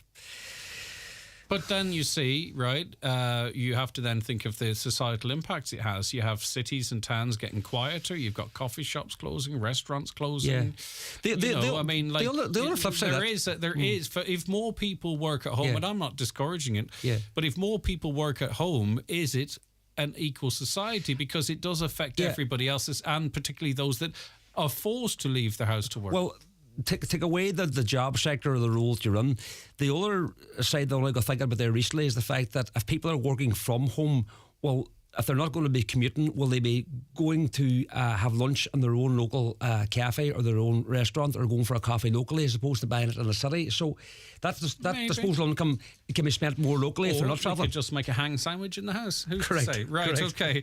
A pub in Glenties on the market? Yeah, another pub in Donegal has been placed on the market. This time it's Sonny's Bar in Glenties that has been put up for sale. The bar, located on Glenties Main Street, was recently refurbished, and the sale is being handled by Henry Key & Son, based in Ballybuffet. Okay, Food Coast Donegal strategic review launched. What's this about? Yeah, Castle Grove Country House Hotel in Letterkenny was the venue for yesterday's official launch of the Food Coast Donegal Strategic Review 2023 to 2026. MC for the Donegal Local Enterprise event was Noel Cunningham, and guest speakers included Libby Carton of Kennegar Brewing, James Doherty from Sleeve League Distillers, Richard Finney of New Kid Coffee, and Hugh Wolhair from Mulroy Bay Muscles Limited. Nice one. Right, now there's some supports or advice at least for people who may wish to start their own enterprise. Yeah, just for those, Greg, who missed the Start Your Own Business boot camp that was held at the weekend in the Silver Tassie Hotel, the Donegal Local Enterprise Office is running a programme of evening online sessions that is scheduled to start on Tuesday next. That's June the 6th. The programme will guide participants through the various aspects of business and business planning. And for more information, check out the Local Enterprise Office's social media platforms. And lastly, in news, more of us than ever before now have access to high-speed broadband. Yeah, it's just in relation to the census, Greg, that you mentioned earlier. Almost 80% of households had a broadband internet connection in 2022, up from 71% in 2016 and 64% in 2011. As I say, that's according to the latest census carried out last year in April. So the census population summary results were published yesterday, as you know, and the various sections of the findings, they're going to be sort of drip fed now over the next 6-7 months. I think there are 8 or 9 reports to come. So I find it sort of strange that they're taking so long to sort of get out every wee bit. I'm not expecting it to come all together, but you do wonder why it's going to take. I think they're managing the release a bit more than anything, Kieran. You know, that so they'll talk about next month. They'll talk about. So you take 6 months to get out the findings of your census. Yeah, I know. I don't agree with it, but I think Strange. there's a bit of a drip in it. Okay, because they have the info. Yeah, you know. Okay, right. Let's take a break. Stay right where you are because we are going to preview the podcast and listen to some of the contributors. So stay right where you are. Harkins have been providing customers with quality fireplaces, stoves and electric fires for over 30 years. And now you can experience the elegance of luxurious worktop from Harkins. Their experienced craftsmen can fabricate marble, quartz or granite worktops to your specification. So, if you're planning a new kitchen or bathroom or upgrading your existing one, Harkin Fireplaces can provide a quote for your quartz, marble or granite worktop. Visit their showroom in Ballybogan, Lifford or call 9141109 or visit them online at harkinfireplaces.ie. Itchy eyes, running nose, wheezy and mean hay fever is back on the attack. As pharmacists, Brennan's have a wide range of allergy remedies to come to your rescue. And we can advise you on how to lessen those hay fever attacks. So come in for a chat and we can talk through your options. In private if you like. You'll be back to enjoying summer in no time. For expert hay fever advice you can trust without the wait, we're always here for you. Just ask at your local Brennan's pharmacy. There's fantastic value at Homeland Letterkenny Garden Centre this Saturday, 3rd of June, with our final Garden Super Saturday. All hedging, buy 2 get 1 free. The Sorrento 6-seater was €599, now €499. Woodford Garden Swing was €529, now €449. And save 20% on all water features. Shop in-store at Homeland Letterkenny with expert advice from our experienced team. Offers mentioned available this weekend only. The All-Ireland Championship continues this weekend for Donegal, with Derry coming to Ballybuffet on Sunday afternoon. After an opening round win in Clare, Donegal topped the section, ahead of the visit of the Ulster champions. Join us for full match commentary live here on Highland from the 4 o'clock throw-in. Live coverage of Donegal in this year's Senior Football Championship is brought to you by Highland Motors in Letterkenny, with Renault Master vans available for immediate delivery. Get the perfect vehicle for your business at Highland Motors. Right, okay. This week's Business Matters. Can you tell me who you're joined by, Kieran? Yes, Greg. This week I'm joined by the owner of TC Promotions based on Ironmore Island, Thomas Costello. He's some operator, Thomas. He is indeed. He's some operator. A native of Ironmore, Thomas began DJing as a 14-year-old in Smugglers nightclub in 1990, and after a number of years working in construction, which took him to London, Limerick and Dublin, he returned to Donegal and set up TC Promotions in 2012. Thomas was the director of the Merry Know Festival in 2013 and has been entertainment manager at the Pulse and Voodoo nightclubs in Letterkenny since 2015. In 2020, Thomas added marquee hire to his company's list of services, and here he talks about what's entailed when that line of business. Our festivals were kind of getting bigger and bigger, and I used to hire at them. The venues unfortunately got too small in Ironmore to host the events, so I then thought, well, let's hire a marquee. So much more to that too. It sounds like, oh, let's just hire it and go for it, but it's not that simple. if you're going to do that, there's so many people has to be involved with a marquee. Like you've got the fire officer, you've got your courts, you get licensing.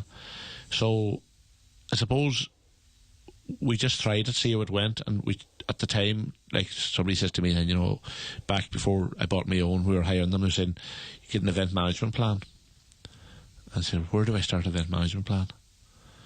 But you sit, you work it out, and I suppose I'm very lucky to have my brother help me out, Frankie. That's massive help. Wouldn't be able to run TC Promotions, wouldn't even run without him. So we're in a position now where we do the event management plans and we help other people do theirs throughout the place. It's an interesting story, Kieran. Yeah, look, Thomas, as I mentioned at the start there, he started a DJ as a 14-year-old, went away, worked in the tunnels for a while and came back. Had a huge love of country music, Greg, and that was passed on from his late father. He still has a love of country music. Decided 3 years ago to go into this area and just the benefits locally. It can accommodate up to between 700 and 800 people, and in terms of a sit-down wedding, you're looking at 220 people.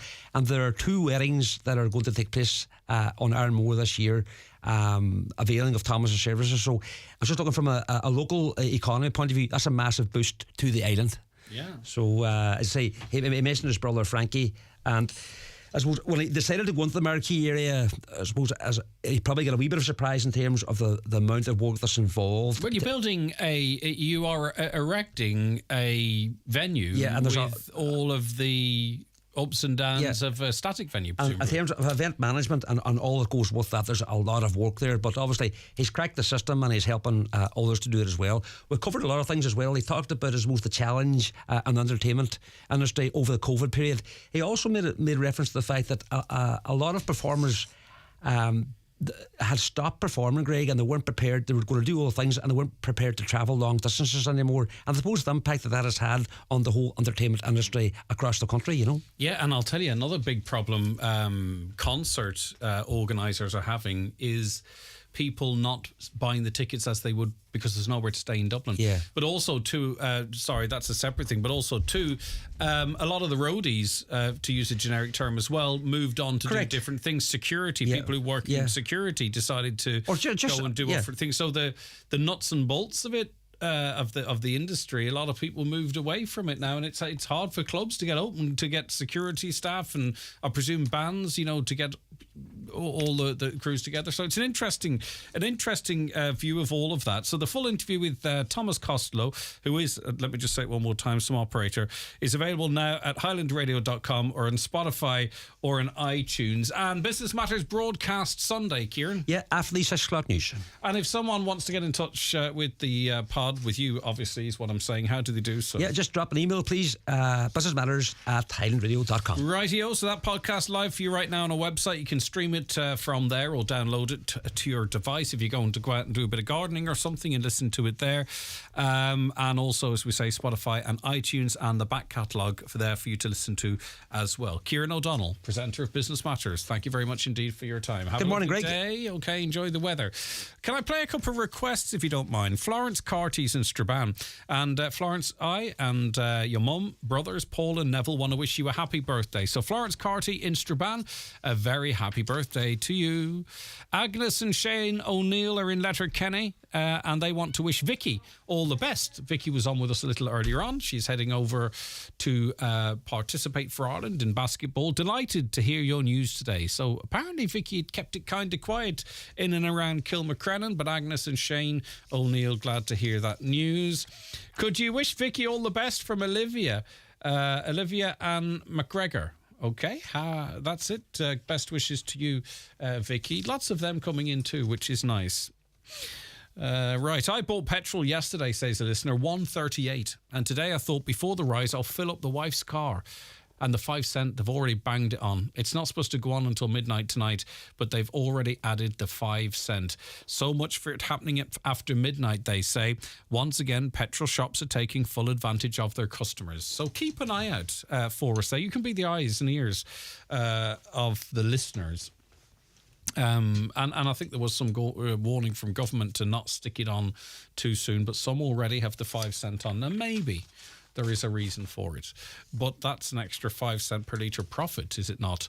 Unless they bought the petrol in at the newer rate, I don't know. I always try and mitigate for it, but maybe I should stop doing that. Maybe they're just gouging. This listener says, I'm in my 70s and I got a call this morning from someone purporting to be from one of the hospitals that I hadn't paid a bill from a procedure and they needed prompt payment today. Firstly, I have a medical card, and secondly, I've never been to any hospital for anything. They were very insistent that I needed to pay and pay immediately. Luckily, someone else was here and took over the call, at which point the caller hung up. I just want to warn others who may be on their own not to pay this person if they do not owe anything. When I asked what was the procedure I had, he said, this is where these blighters are clever. So the gentleman thought, right, I can catch this person out and ask him what procedure I had. And the caller said that under GDPR, he couldn't discuss that with the person who was supposed to have had the operation. So they have every trick in the book to trick you into paying. Now, you might say, how would anyone fall for that? Well, if you just got out of hospital, maybe you're still a bit groggy or what have you, and they call 1,000 people a day. Maybe 80 of them have just got out of hospital and they warn of the consequences of not paying the bill. And people in a moment will try and it's not the amount they take, it's they want your bank details and then they'll clean you out. So thank you for helping us to spread the message on that one. And that is the last contribution for today. We are back